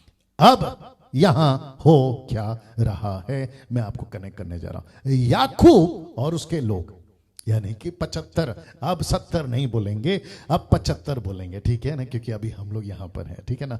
लिखा है, याकूब और उसके लोग यानी 75 मिस्र में तो थे, लेकिन उन सब से रहते अलग थे। मैं रिपीट करता हूं, मिस्र में तो थे, लेकिन उन सब से रहते अलग थे। इसका मतलब क्या पास्टर डैनियल? इसका मतलब है कि परमेश्वर ने कहा कि तुम संसार में तो हो, लेकिन तुम संसार के ना बनो। तुम मिस्र में तो हो, लेकिन तुम मिस्रियों के जैसे मत बनो। उनके कल्चर में कनेक्ट नहीं हो जाना, मिंगल नहीं हो जाना, उनसे नहीं जुड़ना, अपनी सीमा बनाए रखो। क्या बात है! मिस्री बनकर नहीं, अपनी असली पहचान के साथ रहें। इसलिए मैं रिक्वेस्ट करता हूं, जिस देश में हम रहते हैं, यहां 75% हिंदू है। 75% तो मेजोरिटी हिंदुओं की है। जिस देश में हम रहते हैं यहां का कल्चर हिंदुओं का है। भारत 75% हिंदू में बहुत कुछ आता है, बुद्धिस्ट आता है, उच्च जाति, नीची जाति, पिछड़ी जाति और ना जाने क्या क्या। उसके बारे में बात नहीं करेंगे, आप लोग जानते भी हैं, नहीं जानते तो गूगल बैठा हुआ है, जिसको मैं कहता हूं गूगल बाबा। अब प्रश्न उठता है, हम जो है ना 3-4%, 7-8 करोड़, 25 करोड़ तो मुस्लिम है, हम जो बचे ना 7-8 करोड़ या जो भी है, हम सब में भी और भी गड़बड़ है, वो बात अलग है। तो अपनी असली पहचान लेके चलो, वो चाहे ऑफिस हो, अपनी आइडेंटिटी रखो। मैं यीशु को मानता हूं, मैं यीशु का फॉलोवर हूं, मैं ये नहीं खा सकता, मैं ये नहीं कर सकता, मैं इतना बैठ सकता हूं, इतना नहीं बैठ सकता, मैं इसको हाथ लगा सकता हूं, नहीं लगा सकता, मैं पी सकता हूं, नहीं पी सकता। ऐसी अपनी असली पहचान हर दिन, या आप जहां भी जाते हैं अपनी असली पहचान लेके चलो। दिक्कत कब होती है पता है? हम क्या करते हैं, हम जल्दी से, बॉस है ना, कैसे बोले, नौकरी से निकाल देगा, ऊपर बैठा सबका बाप, फिर उसका क्या अरे ये ना बात समझ में। तो इसका ख्याल रखो, स्कूल में हो, कॉलेज में हो, आप सोसाइटी में हो, पड़ोसी में हो, रिश्तेदार में हो, कहीं पे भी हो, गांव में हो, शहर में हो, कंट्रीज में हो, आप अपनी असली पहचान लेके चलो। मैं यीशु, और डंके की चोट पे बोलो, सर नीचे नहीं सर ऊपर, क्योंकि एक दिन हम मसीह लोग ही इस जगत का न्याय करेंगे। हम न्याय करेंगे बॉलीवुड, हॉलीवुड, टॉलीवुड, हम न्याय करेंगे नेता अभिनेता का, हम न्याय करेंगे लंदन के प्रिंस का, हम न्याय करेंगे एक एक आदमी का। बाइबल कहती है 2 कुरिन्थियों उसका 6वां अध्याय, अगर मैं गलत नहीं हूं तो वचन 2 से, हम सब इस पृथ्वी का न्याय करेंगे यीशु के साथ बैठकर। यही तो पौलुस कहता है ना। फिर से कहता हूं, अपनी असली पहचान रखो। अगर जहां पे भी रहते हैं ना आसपास में, उनको पहले से बता के रखो, देख भाई मैं यीशु को मानता हूं, देख भाई मेरी ये सीमा है और इतना तक कर सकता हूं, इतना तक आ सकता हूं, मैं तेरे साथ हंसूंगा, खेलूंगा, बात करूंगा, सब कुछ करूंगा, लेकिन मेरा लिमिट है। इसको पहले से बरकरार रखिएगा, ठीक है ना। आगे आप लोग समझदार है ना। अब बात करते हैं 47वें चैप्टर की।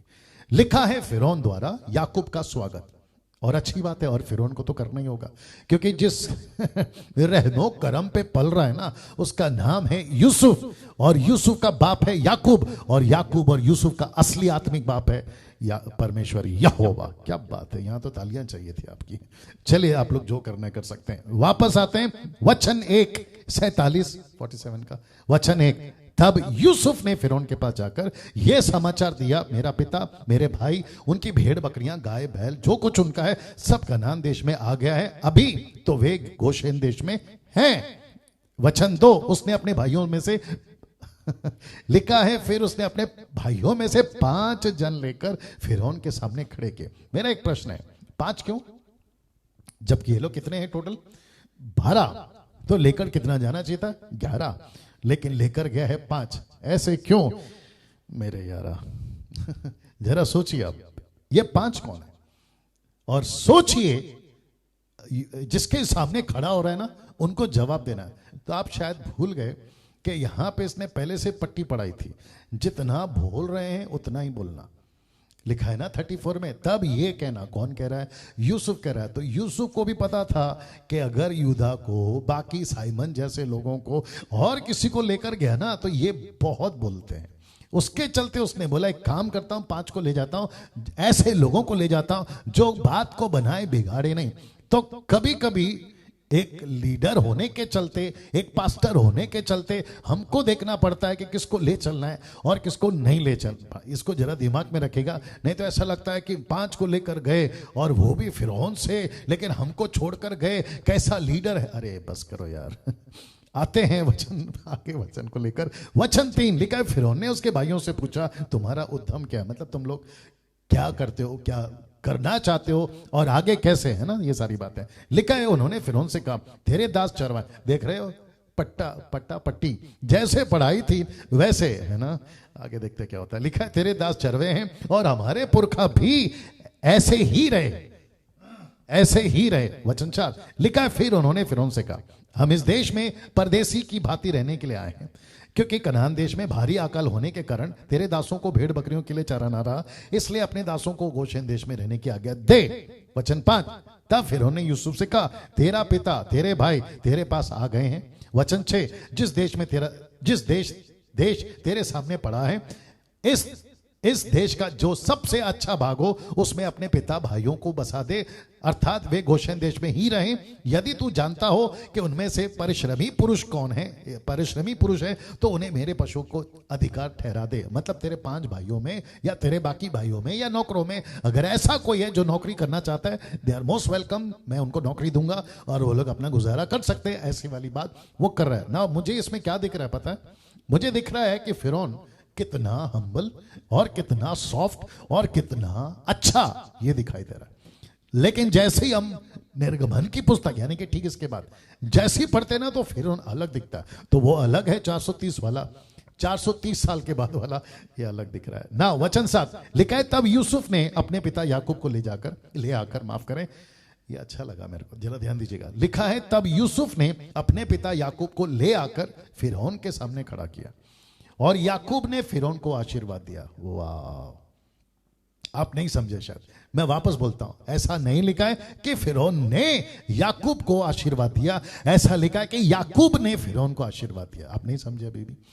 याकूब हो, यूसुफ हो, इनका दबदबा देखो। बोला तू होगा मंत्री, तू होगा नेता, तू होगा बड़ा बॉस, तू होगा लंदन टाइप का प्रिंस, तू होगा टाटा अंबानी और तू होगा रोडपति, हमको क्या लेना देना। लेकिन हम जिसके हैं ना, ये पूरी दुनिया उसकी है और हम उसके बच्चे हैं और वो हमारा बाप है। क्या बात है। और जिसके चलते इसने कहा, आ बेटा तेरे को आशीर्वाद देता हूं। आशीर्वाद का मतलब है इंग्लिश में ब्लेस करना। दूसरे शब्दों में ब्लेस कैसे होते हैं? परमेश्वर को देना। परमेश्वर को कैसे दे सकते हैं? वचन सुनाना। और आज की तारीख में इसका कनेक्शन है सुसमाचार सुनाना। वाह। मेरा प्रश्न है, आप जहां जाते हैं, आप जिसको मिलते हैं, मेरा प्रश्न है क्या उनके साथ में हम गॉस्पल शेयर करते हैं? हम वचन सुनाते हैं या फिर ये सोचते हैं अगर मैंने इसको गॉस्पल सुनाया ये मुझे ईसाई बोलेगा, ये बोलेगा धर्मांतर वाला आ गया, अरे बोलेगा ये देखो ऐसे ही यीशु वाले आ गए, उसके डर के चलते हम चुप हो जाते हैं। मेरा फिर प्रश्न है, फिर परमेश्वर का राज्य कब आएगा? अगर ऐसे डर से, उल्टा भी तो हो सकता है ना कि वो व्यक्ति बदल जाए, उल्टा भी तो हो सकता है ना वो पहले बोले अरे तू तो ये है, लेकिन क्या पता कब किसको परमेश्वर छू जाए और उसकी जिंदगी बदल जाए। और जिसके चलते रोमियो किताब उसका पहला अध्याय वचन 16 पौलुस कहता है, मैं सुसमाचार सुनाने से नहीं लज्जाता। क्या बात है। ऐसे सेवक, प्रचारक, दास दासी मसीह मंथन वाले बनना चाहिए और जितने हमको सुनते हैं वो बनना चाहिए। वचन 8 तब फिरौन ने याकूब से पूछा, तेरी आयु कितने दिन की हुई? मतलब तेरा एज क्या है? हो सकता है वहां का कल्चर होगा, हो सकता है कि उसको जानना चाहता होगा कि भाई तू कितने साल जिंदा रहेगा। उसको देखने से भी पता लग गया होगा क्योंकि अच्छा खासा बुढ़ा हो गया था। कौन? याकूब। वचन 9 याकूब ने फिरौन से कहा, मैं तो 130 वर्ष परदेसी होकर अपना जीवन बिता चुका हूं। मतलब 130 साल का हूं, बिता चुका हूं। मेरे जीवन के दिन थोड़े और दुख से भरे हुए भी थे। मतलब मैंने लाइफ में बहुत उतार चढ़ाव देखा और सबसे बड़ा उतार चढ़ाव तो ये सामने खड़ा ना यूसुफ, ये तो जिंदा रहकर मुझे लगा मर गए और ऐसा दुख मुझे 20-22 साल तक हुआ। और मेरे बाप दादा परदेसी होकर जितने दिन तक जीवित रहे उतने दिन तक मैं अभी नहीं हुआ। मतलब मेरा पिताजी और फिर मेरे दादाजी जितना साल जिए मैं वहां तक तो अभी नहीं पहुंचा, लेकिन मेरी उम्र 30 साल की है।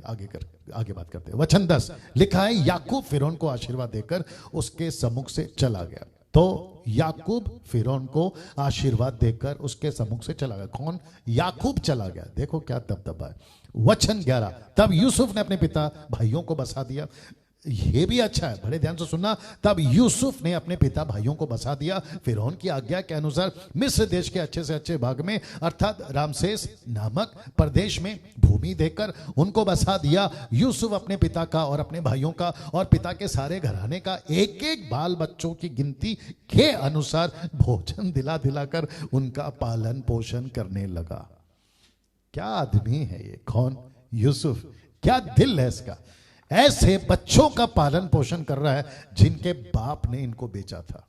अब आप सोचिए, और एक एक शब्द देखिए, ऐसा लिखा एक एक बाल बच्चों की गिनती के अनुसार। बोला एक भी बच्चे को भूखा नहीं सोना है, सबको खाना दूंगा। क्यों? ऐसा लिखा है 5 साल भयंकर अकाल। नाउ अब इसको शॉर्ट किया है, पद 13 से पद 26 तक पूरी पृथ्वी पर भयंकर अकाल और यूसुफ का प्रबंध। पद 27 से 31 तक में इजराइल का गोशेन प्रदेश में बसना। और ये सभी वचन हैं जो आप पढ़ सकते हैं आपके क्या कहते हैं बाइबल के अंदर। ओके ओके ओके ठीक है। इसको इसको इसको इसको जी ना, इसको लेना होगा दोस्तों, इसको लेना होगा। लिखा है वचन 27 में, इजरायली मिस्र के गोशेन प्रदेश में रहने लगे और वहां की भूमि, जी इसको लेना होगा क्योंकि बहुत इंपॉर्टेंट है। मैंने कहा था ना वहां की भूमि, जी इजरायली मिस्र के गोशेन प्रदेश में रहने लगे और वहां की भूमि उनके वश में थी, फूले फले और अत्यंत बढ़ गए। मिस्र देश में याकूब 17 वर्ष जीवित रहा। इस प्रकार याकूब की सारी आयु 147 वर्ष की, 147 वर्ष की हुई। अब आगे ये नहीं सोचना कि याकूब मर गया, वो एक बड़ा काम करके मरेगा, अभी उसको मैं दे रहा हूं। वचन 29, जब इजराइल के मरने का दिन निकट आया, किसका? याकूब का। लिखा है तब उसने अपने पुत्र यूसुफ को बुलाकर कहा, यदि तेरा अनुग्रह मुझ पर हो तो अपना हाथ मेरी जांघ के तले रखकर शपथ खा, जैसे किसने कहा था, अगर आपको याद आ गया होगा। वैसे ही याकूब ने भी कहा, मेरी जो कब्र है ना, मेरी जो हड्डियां है ना, वो सड़ने नहीं पानी चाहिए और कहीं नहीं जाना। कहां लेके जाके रखना बता रहा हूं मैं। लिखा है कि तू मेरे साथ कृपा सच्चाई का यह काम करेगा कि मुझे मिस्र में मिट्टी नहीं देगा। वचन 30, जब मैं अपने बाप दादाओं के संग सो जाऊंगा ना, तब तू मुझे मिस्र से उठा ले जाकर उनके कब्रस्तान में रखना। तब यूसुफ ने कहा, मैं तेरा वचन के अनुसार करूंगा। वचन 31, फिर उसने कहा, मुझसे शपथ खा। अंत उसने उससे शपथ खाई। तब इजराइल ने खाट के सराहने की और सिर झुकाकर प्रार्थना की। मर नहीं गया भाई, रुक जाओ, ये अभी नहीं मरेगा, एक बड़ा काम करके मरेगा।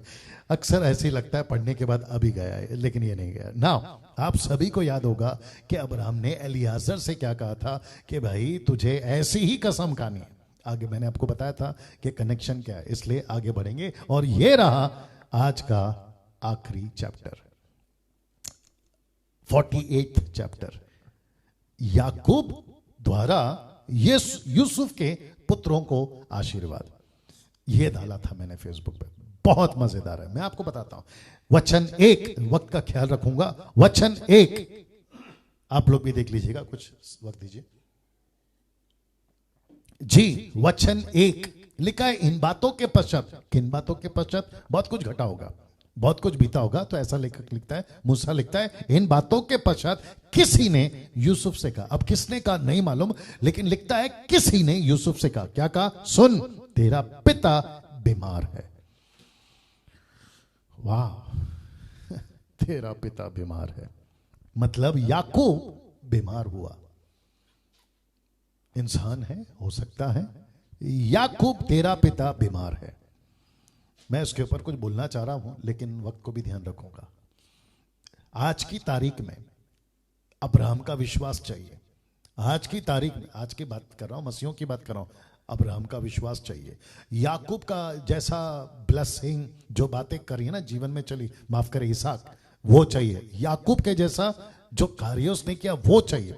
लेकिन साथ ही साथ ये भी तो देखो ना, अभी कुछ लोग कहते हैं मुझे नहीं पता कैसी प्रार्थना करते हैं, बट मैंने अक्सर सुना है, अभी तो 7-8 महीनों से या 1 साल बीतरे नहीं सुन रहा हूं, लेकिन पहले सुने थे, परमेश्वर मैं तेरा धन्यवाद देता। और इनकी प्रार्थना बड़ी गजब की होती है, और इनके हर प्रार्थना में एक शब्द तो कंफर्म है, और वो है हल्लेलुया। मैं हल्लेलुया के खिलाफ नहीं हूं, मुझे किसी प्रकार का हल्लेलुया शब्द से परहेज नहीं है, क्योंकि बाइबल का है। परमेश्वर के यहां पे स्वर्ग दूतों ने स्वर्ग में उसको बोला है, मुझे कोई दिक्कत नहीं है। लेकिन हर वक्त हर शब्द पे अभी कुछ लोग गवाही देते चर्च में, मेरे पिताजी का मृत्यु हो गया, हल्लेलुया।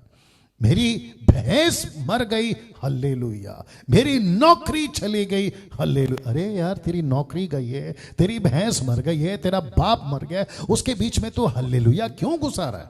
हल्लेलुया का मतलब है परमेश्वर की स्तुति हो। तो तेरा बाप मर गया, परमेश्वर की स्तुति हो, तेरी भैंस मर गई, क्या कर रहा है यार? तो बुद्धि, कब कब कैसे बोलना है उसकी नॉलेज हो। तो कुछ लोग प्रार्थना करते हैं कि परमेश्वर अब्राहम की तरह विश्वास दे दे, सैमसन की तरह ताकत दे दे, और है ना सुलेमान की तरह बुद्धि दे दे। ऐसी प्रार्थना करते हैं। ऊपर से परमेश्वर बोलता है देख बेटा, अगर तेरे को मैं अब्राहम की तरह विश्वास दूंगा तो तेरी बीवी को बहन बनाना होगा, और अगर सैमसन की तरह ताकत दूंगा 1000 शादी करना होगा, क्या कहते हैं, इसके पास में जाना होगा जिसका नाम है, क्या नाम है उसका, दलाइला, और अगर तुझे बुद्धि चाहिए सुलेमान की तरह तो 1000 शादी करना होगा। हाँ ये वाला राइट है। तो किसी की तरह मत करो। अगर याकूब की तरह तो फिर इसका ये जीवन भी देखो। इसका मतलब है आज बाइबल पढ़ते हैं, कहते हैं कि परमेश्वर जो लिखा है मेरे साथ होने दे। ऊपर से परमेश्वर बोलता है यूदा ने फांसी लगाया, वो भी तेरे साथ होने दो। बुद्धि का इस्तेमाल करिए। हमको प्रार्थना पवित्र आत्मा में करना है। पवित्र आत्मा सिखाएगा कि कैसे प्रार्थना करना है। और हाथ जोड़ के रिक्वेस्ट कर रहा हूं खुद की भाषा में, हिंदी आती है तो हिंदी में, तेलुगु, तमिल, उड़िया, बराज, जो आपकी भाषा है उसी में आगे बढ़ूंगा। लिखा है तेरा पिता बीमार है, लिखा है तब वह, कौन, यूसुफ, क्योंकि उसको पता चल गया था कि अभी पिताजी का, आगे आप समझदार हैं। लिखा है तब वह मनशे और एप्रैम नामक अपने दोनों पुत्रों को संग लेकर उसके पास चला। किसी ने याकूब को बता दिया तेरा पुत्र यूसुफ तेरे पास आ रहा है। अब जरा याकूब का रिएक्शन देखिए, इज़राइल का रिएक्शन, जिसका नाम याकूब भी है। तब इज़राइल अपने को संभाल कर खाट पर बैठ गया। ऐसा क्यों? आप लेटे रह सकते थे ना, बीमार है ना आप लेटे रहो। आप उठकर बैठ क्यों गए? मैं फोटो दिखाऊंगा आपको। आप उठकर बैठ क्यों गए मैं आपको बताऊं। आपको याद होगा ना अध्याय 37 में इसने क्या देखा था कि कम से कम 11 गट्ठे काहे के, गेहूं के, ऐसे झुककर प्रणाम कर रहे हैं। गेहूं के थे क्या थे पता नहीं, 11 गट्ठे उसको प्रणाम कर रहे हैं। फिर उसने वापस क्या देखा मालूम है? सूरज, चांद और 11 तारे। तब याकूब भी बोला था, याकूब ने खुद कहा था, क्या पागल के जैसा बात करता है, क्या हम भी तेरा बाप होने के चलते मैं तेरे को झुककर, तेरे माता पिता, तेरे भाई तेरे को झुककर प्रणाम करेंगे? याद आया? वही परिस्थिति अब यहां पर, क्योंकि यूसुफ का दबदबा अलग हो गया था। यूसुफ मंत्री जैसा नहीं था, यूसुफ राजा जैसा था।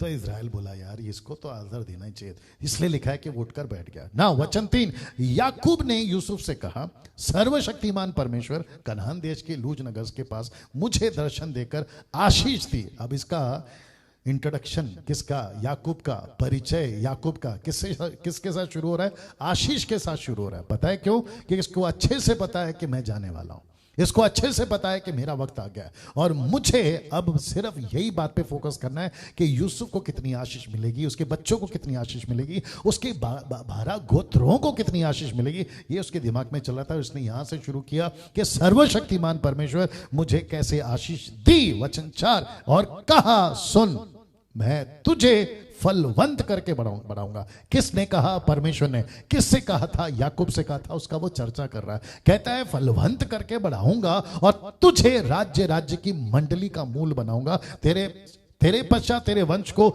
यह देश दूंगा जिससे कि वह सदा तक उनकी नीच भूमि बनी रहे।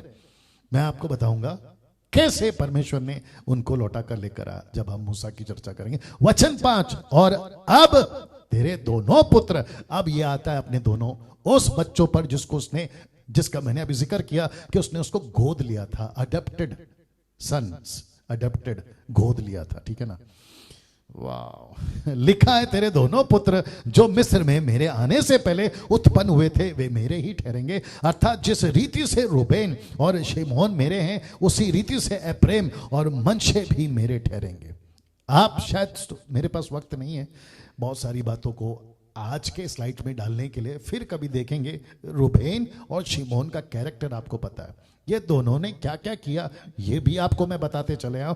लेकिन वो रूबेन और शिमोन का जिक्र इसलिए करता है, खास करके शिमोन। मैंने आपको बताया था कि इसको गोत्र मिला यहूदा के ही टेरिटरी में, बाहर नहीं मिला। और जिसके चलते एप्रैम और मनशे को वो जिक्र करता है, उसका मतलब ये नहीं है कि मनशे और एप्रैम जो है ना वो किसी प्रकार के गलती में, ऐसा नहीं कर रहा। वो कहना चाह रहा है कि जैसे इनको किसी के गोत्र में रखा वैसे इन दोनों को मैं तेरे गोत्र में रखूंगा। इसका मतलब है कि जोसेफ का कोई लीगल गोत्र नहीं था। मैं आपको थोड़ी देर पहले बोल चुका हूं, ये मनशे, माफ करें एप्रेम और मनशे के ही गोत्र में आता है। याद रखो पहला नाम एप्रेम का है, मनशे का नहीं, जबकि बड़ा मनशे है और छोटा एप्रेम। वचन 6, और इसके पश्चात तेरे जो संतान उत्पन्न हो वह तेरे तो ठहरेंगे, परंतु बंटवारे के समय अपने भाइयों ही के वश में रहेंगे। तो बच्चे कितने? 7, यानी कि 2 निकल गए। यूसुफ के बच्चे 7 बच्चे, जिसका जिक्र मूसा बाबा ने नहीं किया कि वो क्या थे, कौन थे और उनका लाइन आगे कैसे बढ़ा। मैंने आपको पहले ही बता दिया ना, ये परमेश्वर का काम है। परमेश्वर अपने एक ऐसे बच्चे को लाना चाहता है जिसका नाम है यीशु, तो उसी के एंगल में वो लिखवा रहा है, बाकी और कोई बात नहीं करेगा। अगर किसी को बहस करना है तो जब हम स्वर्ग में जाएंगे ना तो एक एक किताबें खुलेंगी, तब तुमको जवाब मिल जाएगा। बस जैसे तैसे स्वर्ग पहुंच जाओ, बाकी आप लोग समझदार है। वचन 7 लिखा है, जब मैं पदान से आता था तब एप्रता पहुंचने से थोड़ी ही दूर, बैतलहम की बात कर रहा है, राहेल कनान देश में मार्ग में मेरे सामने मर गई। आप सभी जानते हैं, ठीक है ना। और राहेल कनान देश में मर गई और मैंने उसे वहीं अर्थात एप्रता जो बैतलहम भी कहलाता है उसी के मार्ग में मिट्टी दी। ये सब क्यों बोल रहे हैं मैं बताता हूं। तब इज़राइल को यूसुफ के पुत्र देख पड़े और उसने पूछा, ये कौन है? किसने पूछा? याकूब ने पूछा। बात करते करते ये पूछ रहा है, ये बच्चे कौन है, ये कौन है? यूसुफ ने उनसे अपने पिता से कहा, ये मेरे पुत्र हैं जो परमेश्वर ने मुझे यहां दिए। उसने कहा, उनको मेरे पास ले आ कि मैं उन्हें आशीर्वाद दूं। आप देख रहे हैं एक सब्जेक्ट चल रहा है, आशीष आशीर्वाद, आशीष आशीर्वाद। अरे है ना बात समझ में? कनेक्ट करूंगा ना तो तब और कनेक्ट हो जाओगे। लिखा है 10, इज़राइल की आंखें बुढ़ापे के कारण धुंधली हो गई थी, यहां तक कि उसे कम सूझता था। मतलब उसको ज्यादा समझ में नहीं आता था, ऐसा लिखा है कि उसे कम सूझता था। तब यूसुफ उन्हें उनके पास ले गया, उसने उन्हें चूम कर गले लगाया। किसने? याकूब ने। किसको? अपने 2 पोतों को। एक का नाम है मनशे बड़ा, एक का नाम है एप्रेम छोटा। इसको ध्यान में रखिएगा। वचन 11, तब इज़राइल ने यूसुफ से कहा, मुझे आशा ना थी कि मैं तेरा मुख फिर कभी देखने पाऊंगा, परंतु देख परमेश्वर ने मुझे तेरा वंश भी दिखाया। मतलब तुझे तो दिखाया तेरा वंश भी दिखा दिया। क्या बात है जोसेफ, ऐसी वाली बातें याकूब कर रहा है। वचन 12, तब यूसुफ ने उन्हें अपने पिता के घुटनों के बीच से हटाकर अपने मुंह के बल भूमि पर गिरकर दंडवत की। किसने? यूसुफ ने, बच्चों ने। वचन 13, तब यूसुफ ने उन दोनों को लेकर, बहुत ध्यान से देखना, अभी आपका दिमाग है ना, यहाँ पे खर्चा करो, खर्चा समझते, अब आप उसको इन्वेस्ट करो, आपका दिमाग को ज्यादा जोर डालो। मैं भी थोड़ा सा पी लेता हूं पानी जी। लिखा है, तब यूसुफ ने उन दोनों को लेकर अर्थात एप्रेम को, अभी मैं वापस कहता हूं एप्रेम कौन है? छोटा। लिखा है अर्थात एप्रेम को अपने दाहिने, ब्रैकेट में लिखा है राइट हाथ से, यानी कि वह इज़राइल के बाएं लेफ्ट हाथ पड़े। कैसे बताऊं, अगर ये स्टेज होता, लाइव होता तो मैं वापस कह रहा हूं, इसको खर्चा करना होगा अभी, ठीक है ना। मैं यूसुफ हूं, मैं अपने 2 बच्चों को लेकर गया, ये मेरा राइट है। अच्छा, इनको कैसे दिखेगा? वहां से राइट दिखेगा, लेफ्ट दिखेगा? यार आप लोग एडजस्ट करो। वापस आता हूं, मैं यूसुफ हूं, मैं कह रहा हूं मेरा ये राइट है, मेरा ये लेफ्ट है, और लेफ्ट यूसुफ का किस पे गिरना है? एप्रेम पे। और उसके लिए अब आप सोचिए ये किसको कहां खड़ा कर रहा है। तो वापस आता हूं, तब यूसुफ ने उन दोनों को लेकर अर्थात सबसे पहले एप्रेम को अपने दाहिने राइट उसके सामने खड़ा किया। तो जो अपोजिट पर्सन है उसका हाथ राइट किधर होगा? लेफ्ट की तरफ। लेफ्ट किधर होगा? राइट की तरफ। अब आया समझ में? क्या करूं, और भी कोई तरीका है समझाने का? यह समझ में आ गया। मैं यूसुफ हूं, अपोजिट में याकूब है। मेरा अगर ये राइट है तो उसका इस तरफ का लेफ्ट है, और अगर मेरा ये लेफ्ट है तो उसका अपोजिट में राइट है। आई बात समझ में? वापस आते हैं एप्रेम को अपने दाहिने हाथ, राइट हाथ से, कि वह इज़राइल के बाएं, आप देख रहे हैं ना, बाएं यानी कि लेफ्ट हाथ पड़े। दूसरा, मनशे को अपने बाएं यानी कि लेफ्ट साइड से लेकर गया कि इज़राइल के दाहिने मतलब राइट हाथ पड़े, उन्हें उसके पास ले गया। उसके पास ले गया। वापस कहता हूं, मनशे बड़ा है, एफ्रेम छोटा है। ध्यान दीजिएगा, वचन 14, ये आ रहा है अद्भुत चीज। लिखा है, तब याकूब यानी इज़राइल ने अपना दाहिना राइट हाथ बढ़ाकर एफ्रेम के सिर पर जो छोटा था उसने अपना राइट, इसका मतलब है ऐसे हाथ थे याकूब के, नॉट यूसुफ, ऐसे हाथ थे याकूब के, दिख रहा है? ओके, ऐसे हाथ थे। तो इसने क्या किया, मैं फोटो भी दिखाऊंगा, ऐसे। इसका मतलब है कि अभी यूसुफ का, माफ करें, याकूब का लेफ्ट बनने जा रहा है राइट, और राइट बनने जा रहा है लेफ्ट। मैं वापस कहता हूं, दिमाग खर्चा करो। तब इज़राइल ने अपना दाहिना राइट हाथ बढ़ाकर एफ्रेम के सिर पर जो छोटा था और अपना बायां हाथ लेफ्ट बढ़ाकर मनशे के सिर पर रख दिया। उसने तो जानबूझकर ऐसा किया, नहीं तो जेठा मनशे ही है। अब आई बात समझ में? जल्दी से फोटो दिखा रहा हूं, फोटो देख लीजिए आप लोग, और इसको जूम करते हैं टेक्निकली, और ये देख लीजिए। आप देख रहे हैं याकूब का हाथ चेंज हो गया, या जिसको कहते हैं क्रॉस हो गया है, या दूसरे शब्दों में बदल गया है। और यूसुफ हक्का बक्का बोला, यार ये क्या कर दिया आपने? मैं बताऊंगा, उसको गुस्सा भी आया, मैं बताऊंगा आपको। गुस्सा मतलब बुरा लगा, नहीं तो उसके ऊपर कोई वीडियो बनाएगा।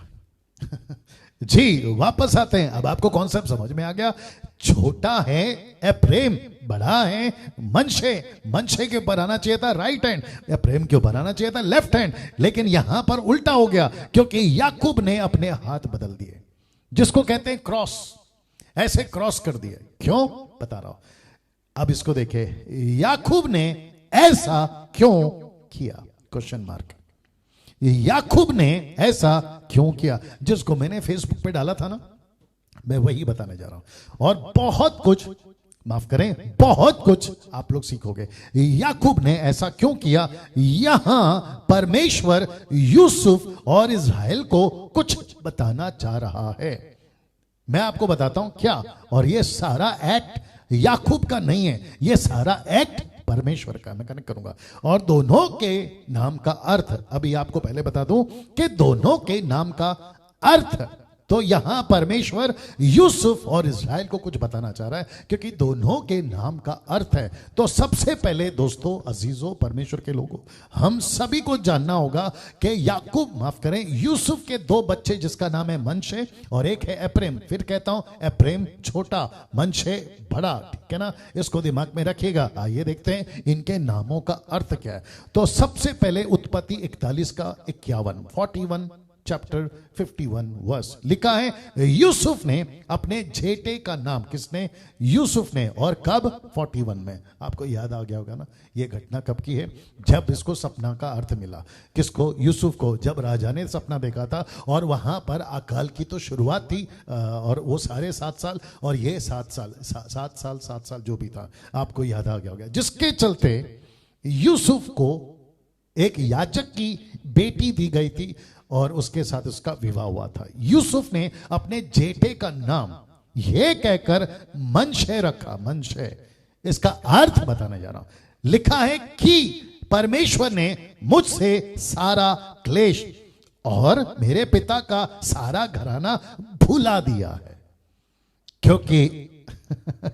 क्योंकि जैसे ही लड़का पैदा हुआ जिसका नाम है मनशे, और उन दिनों में ऐसी होता था, जो घटना होती थी, जो बच्चे पैदा होते थे, घटना के साथ कनेक्ट करके उसका नाम रख देते थे। ये था, ये चलन था। शुक्र है आजकल ऐसा नहीं है, नहीं तो पता चला ट्रेन में बच्चा पैदा हुआ और बच्चे का नाम है ट्रेन, और बस में बच्चा पैदा हुआ, नाम पता चला बच्चे का नाम है बस, पता चला टैक्सी में पैदा हुआ, बच्चे का नाम है टैक्सी। अब आप सोचो, तीनों एक ही बच्चे के, तीनों बच्चे एक ही बाप के हैं, तो फिर वो क्या बुलाएगा? ट्रेन आ रहा है, बस आ रहा है, टैक्सी आ रहा है।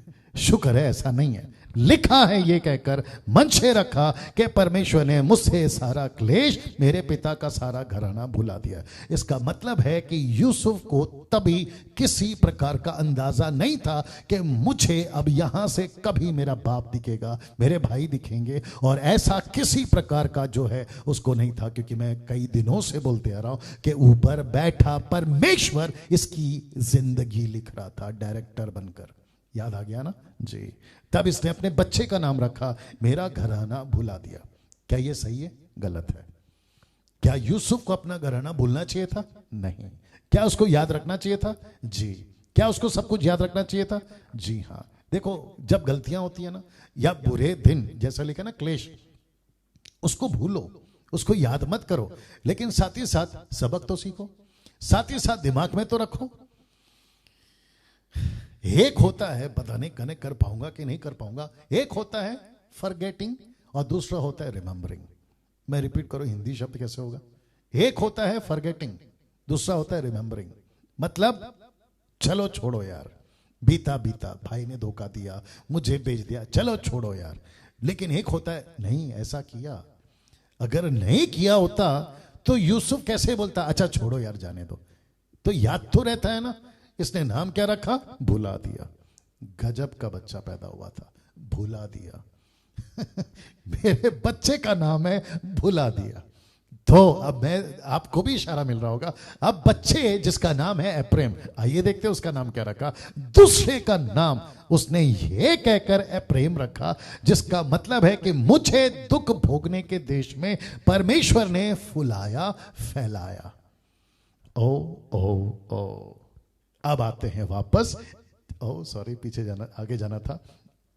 इसको साथ में रख रहा हूं, मुझे आप ही बताइए कि क्या हो रहा है। मनशे क्लेश और घराना भुला दिया, एप्रेम फुलाया फैलाया, फ्रूटफुल। स्पेलिंग ठीक है?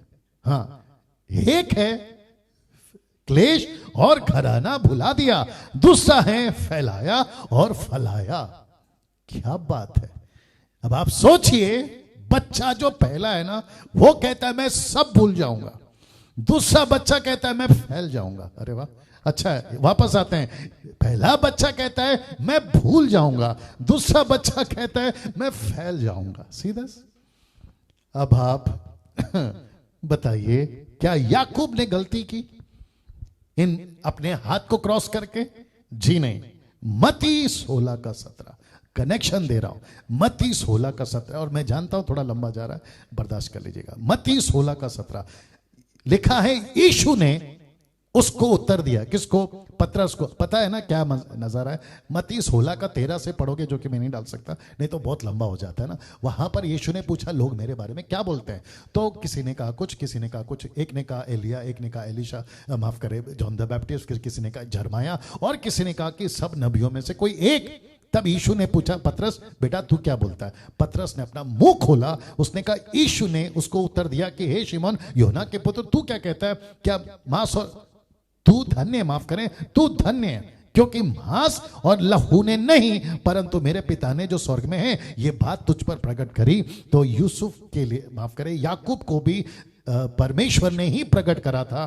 परमेश्वर ने ही कहा था याकूब को कि बेटा हाथ बदल ले, हाथ बदल ले। बोला क्यों? क्योंकि ये बच्चे के नाम के हिसाब से अगर तूने ब्लेस कर दिया तो बेड़ा गर्क। किधर गया? हाँ, इसके हिसाब से मैं चाहता हूं कि फैलो, मैं चाहता हूं कि भर जाओ, लेकिन अगर तूने बड़े को छोटे वाले का आशीष दे दिया और छोटे वाले को बड़े वाले का आशीष दे दिया, तो फिर कॉन्सेप्ट अलग हो जाएगा। और मैं जब कनेक्ट करता चला जाऊंगा, बहुत ध्यान से सुनिएगा, और मैं चाहता हूं कि आपका टिक टिक टिक टिक चलता रहे। टिक टिक समझते हैं? हाँ, जो भी है वो जारी रहे, और साथ ही साथ में बताते रहे। जी, कैसा लग रहा है वो बताते रहे ना। मनशे, माफ करें, हाँ, मनशे बड़ा, एप्रेम छोटा। मनशे का मतलब है क्लेश और घराना बुला दे, एप्रेम का मतलब है फुलाया और फैलाया, फ्रूटफुल। क्या यहां पर याकूब ने गलती करी? जी नहीं।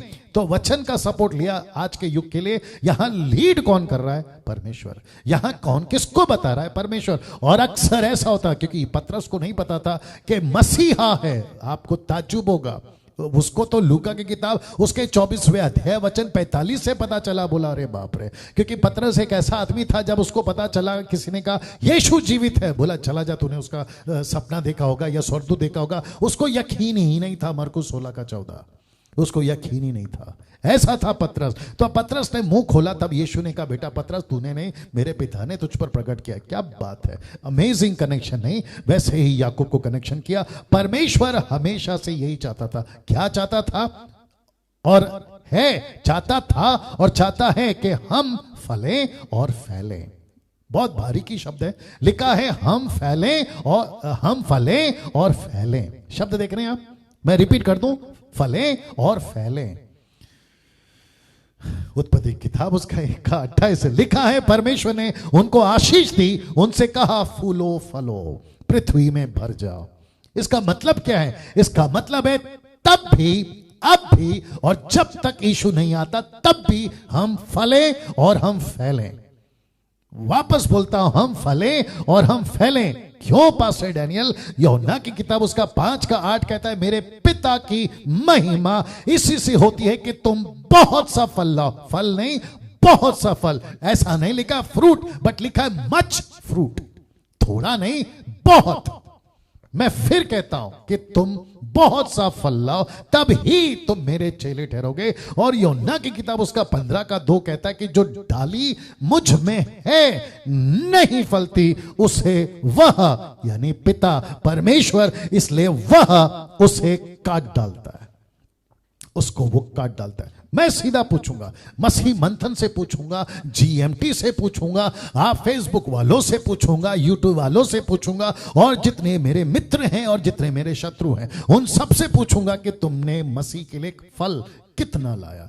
फल का मतलब है आत्मा कितनी जीती, चेले कितने बनाए, सुसमाचार कितने सुनाए। उसके बावजूद कि आज परिस्थिति ठीक नहीं है, उसके बावजूद मैं बात कर रहा हूं, हम फल कितना ला रहे हैं मसीह के देह में। ये फोटो देखिए, मैं जानता हूं सर टाइम हो रहा है, ये फोटो देखिए। अब आप लोग सोच रहे होंगे कि पास्टर डैनियल आपने ये कुल्हाड़ी क्यों रख दिया? मैं दे रहा हूं, मैं कनेक्शन दे रहा हूं, कुछ लोग तो समझ भी गए होंगे।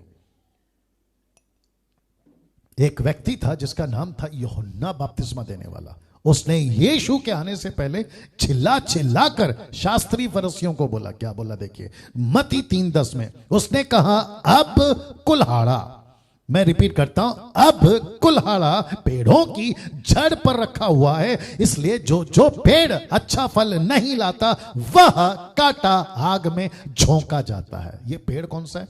नेचुरल पेड़ नहीं, ये नेचुरल पेड़ की बात नहीं हो रही है। जो आपके आसपास दिख रहा ना, ये उस पेड़ की बात नहीं हो रही है। बात हो रही है विश्वासियों की, बात हो रही है दास दासियों की, बात हो रही है बेटा बेटियों की, बात हो रही है सेवकों की, बात हो रही है बिशप की, बात हो रही है अपोस्तल की, प्रॉफिट की, एवेंजलिस्ट की, बात हो रही है पास्टर की, बाइबल टीचर की, मुझ जैसों की।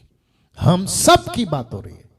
और यीशु कह रहा है, माफ करे, जॉन द बैप्टिस्ट कह रहा है, अगर फल नहीं दिया वो तुमको काट देगा और तुमको आग में झोंक देगा, अनंत काल का नरक। यीशु को, माय गुडनेस गेट रेडी, यीशु को तकलीफ सबसे ज्यादा आज के युग की कलीसियाओं से कि ये लोग फल क्यों नहीं दे रहे। अच्छा नहीं लगेगा शब्द, फिर भी बोलता हूं, तुम खा खा के है ना मोटे हो गए हो। जिसको कहते हैं आशीष दे, आशीष दे, कुछ लोग तो गाने तक बना दिए, समझदार को इशारा काफी है, आशीष दे, आशीष दे। ऊपर से परमेश्वर बोलता है, बेटा खा खा के मोटा हो गया, और कितना दूं। जैसे एली के बच्चे, नाम थे अच्छे अच्छे लेकिन हरकतें थे लुच्चे लुच्चे। आगे आप समझदार हैं। ऐसी मस्ती जिसका जिक्र मैंने किया था लोगों में है, उनको सिर्फ यीशु से चाहिए, लेकिन यीशु कहता है मुझे तुमसे चाहिए। एक वक्त था जब हम कहते थे प्रभु मुझे तेरी जरूरत है। मत्ती की किताब 28:20 कहता है, बेटा मुझे 18 से 20 कहता है, बेटा मुझे तेरी जरूरत है। हमारी प्रार्थना कैसे है? मुझे प्रभु चाहिए। प्रभु क्या कहता है? बेटा मुझे तू चाहिए। मुझे नहीं पता अनिल, सुनील, राकेश, मुकेश, सलीम, सलमान, मुझे नहीं पता अनीता, सुनीता, कविता, रोजी, मेरी, सूजी, मुझे नहीं पता कौन कौन सुन रहा है, लेकिन आप सभी को बता दूं, तुम भारत के लोग, तुम अमेरिका के लोग, अफ्रीका के लोग, यूरोप के लोग, आप जहां से मुझे सुन रहे, मैं सबको कहना चाहता हूं कि एक वक्त था तुमने बहुत कहा प्रभु प्रभु प्रभु मुझे तू चाहिए, लेकिन एक आवाज तो सुनो जहां प्रभु कह रहा है कि बेटा मुझे तू चाहिए। फल्ला, वापस रख रहा हूं, फल्ला, नहीं तो काट दूंगा, नहीं तो काट दूंगा। ये बातें प्रभु कह रहा है। दोस्तों मुझे समाप्ति पर भी जाना है। फिर उसने यूसुफ को आशीर्वाद देकर कहा, परमेश्वर जिसके सम्मुख मेरे बाप दादे अब्राहम इसहाक चलते थे, वही परमेश्वर मेरे जन्म से लेकर, वही परमेश्वर मेरे जन्म से लेकर आज के दिन तक मेरा चरवा बना रहा, और वही दूत मुझे सारी बुराई से छुड़ाता आया। अब वही अब इन लड़कों को आशीष दे, और ये मेरे और मेरे बाप दादे अब्राहम इसहाक के कहलाएं, और पृथ्वी में बहुतायत से बढ़े। अब आ रही है ना बात समझ में? हाथ क्यों चेंज किया था? एक कहता है भूल जाओ, दूसरा कहता है फैल जाओ। एक कहता है भूल जाओ, दूसरा कहता है नाम रखा फैल जाओ। मैं भी तो वही कह रहा हूं, फैल जाओ। मैं भी तो वही कह रहा हूं, मसीह मंथन वालों, हम सब को फल लाना होगा और फैलना होगा। वचन 17, जब यूसुफ ने देखा कि मेरे पिता ने अपना दाहिना हाथ एप्रैम के सिर पर रखा है, ये बात उसको बुरी लगी। किसको? यूसुफ को। देख रहे हैं ना, बुरी लगी। मैंने आपको बताया था ना, इसलिए उसने अपने पिता का हाथ इस मनसा से पकड़ लिया कि अब्राहम के सिर पर उठाकर मनशे के सिर पर रखे, मतलब छोटे भाई से हटाकर बड़े भाई पे रखे। वचन 18 देखिए, यूसुफ ने अपने पिता से कहा, हे पिता, ऐसा नहीं, आपकी उम्र हो गई है, एक तो आपको दिखता नहीं है, और तीसरा आप तो बीमार हैं, दिक्कत हो गई है, आपको शायद मैं ठीक कर दूं। ऐसा नहीं है पिता, क्योंकि जेठा यही है। अपना दाहिना हाथ इसके सिर पे रख। किसके? मनशे के। आप अपना हाथ चेंज करो। आपने शायद गलती से देखा नहीं, ये बड़ा है और ये छोटा है। आ रही है ना बात समझ में? यूसुफ का जवाब देखिए। कहां गया? हाँ, और यूसुफ ने अपने पिता से कहा, आओ, कहां गया?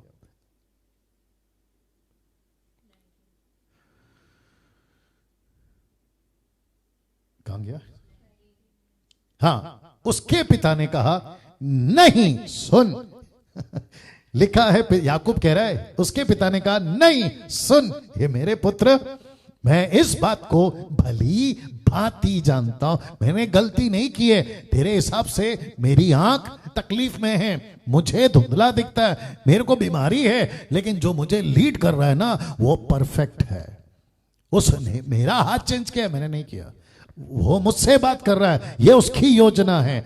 यद्यपि उसमें भी मनशे, यद्यपि उसे भी मनशे, मनुष्य की एक मंडली उत्पन्न होगी, और ये भी महान होगा। कौन? बड़ा बेटा महान होगा। अब जरा देखो, तो भी शब्द क्या है? तो भी उसका जेठा भाई ब्रैकेट में अब्राहम उससे अधिक महान हो जाएगा, उसके वंश से बहुत सी जातियां निकलेगी। वचन 20, फिर उसने उसी दिन यह कहकर उसको आशीर्वाद दिया, इज़राइल लोग तेरा नाम ले लेकर ऐसा आशीर्वाद दिया करेंगे, परमेश्वर तुझे अब्राहम और मनशे के, अब आप देख रहे हैं नाम किसका डाल दिया उसने? पहले अब्राहम का मनशे के सामने समान बना दे, और उसने मनशे से पहले अब्राहम का नाम लिया।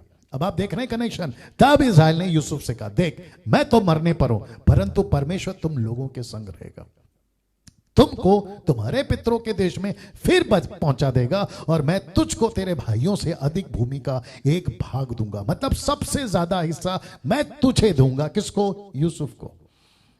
वापस कह रहा हूं, किसको? यूसुफ को। तुझे दूंगा, जिसको मैंने एमोरियों के हाथ से अपनी तलवार और धनुष के बल से लिया। नाउ दोस्तों, मैं समाप्त कर रहा हूं मुझे 3-4 मिनट दीजिए, मैं खत्म कर रहा हूं। लिखा है एक और बात, कनेक्शन दे रहा हूं मैं।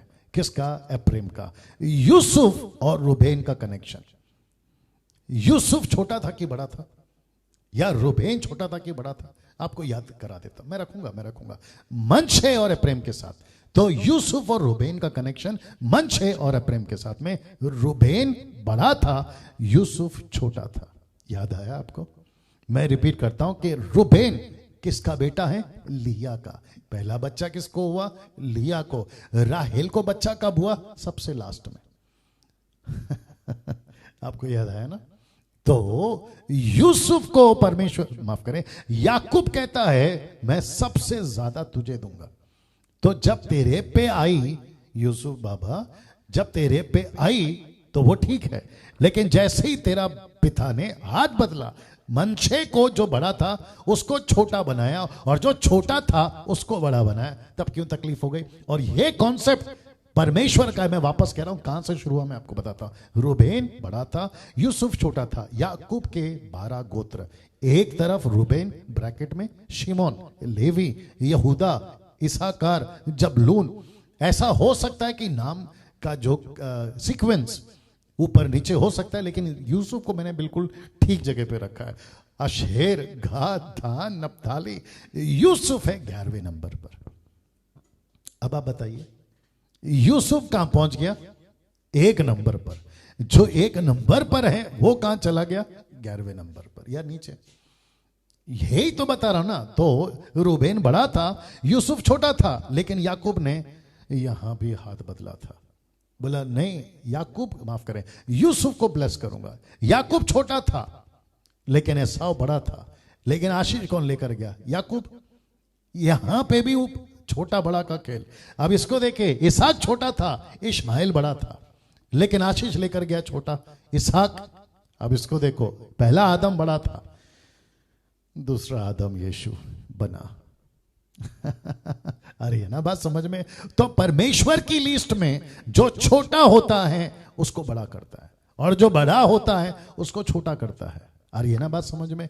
ना दोस्तों, कल और उसके बाद परसों, सिर्फ 2 दिन है मेरे पास में इस पुस्तक को समाप्त करने में। मैं रिक्वेस्ट करता हूं जितनी तादाद में आप लोग कल और परसों, और खास करके परसों यानी कि आखिरी दिन सैटरडे, जितनी तादाद में जुड़ सकते हैं आप लोग जुड़िएगा। चलिए मैं समाप्त कर रहा हूं। मैं जानता हूं कि बहुत बहुत मसाला आपको इस आज के स्टडी में मिला। खूब शेयर करिए, दूसरों के साथ बांटिए, खुद एजुकेट होइए, और कल आपसे ठीक 8 बजे मुलाकात होगी।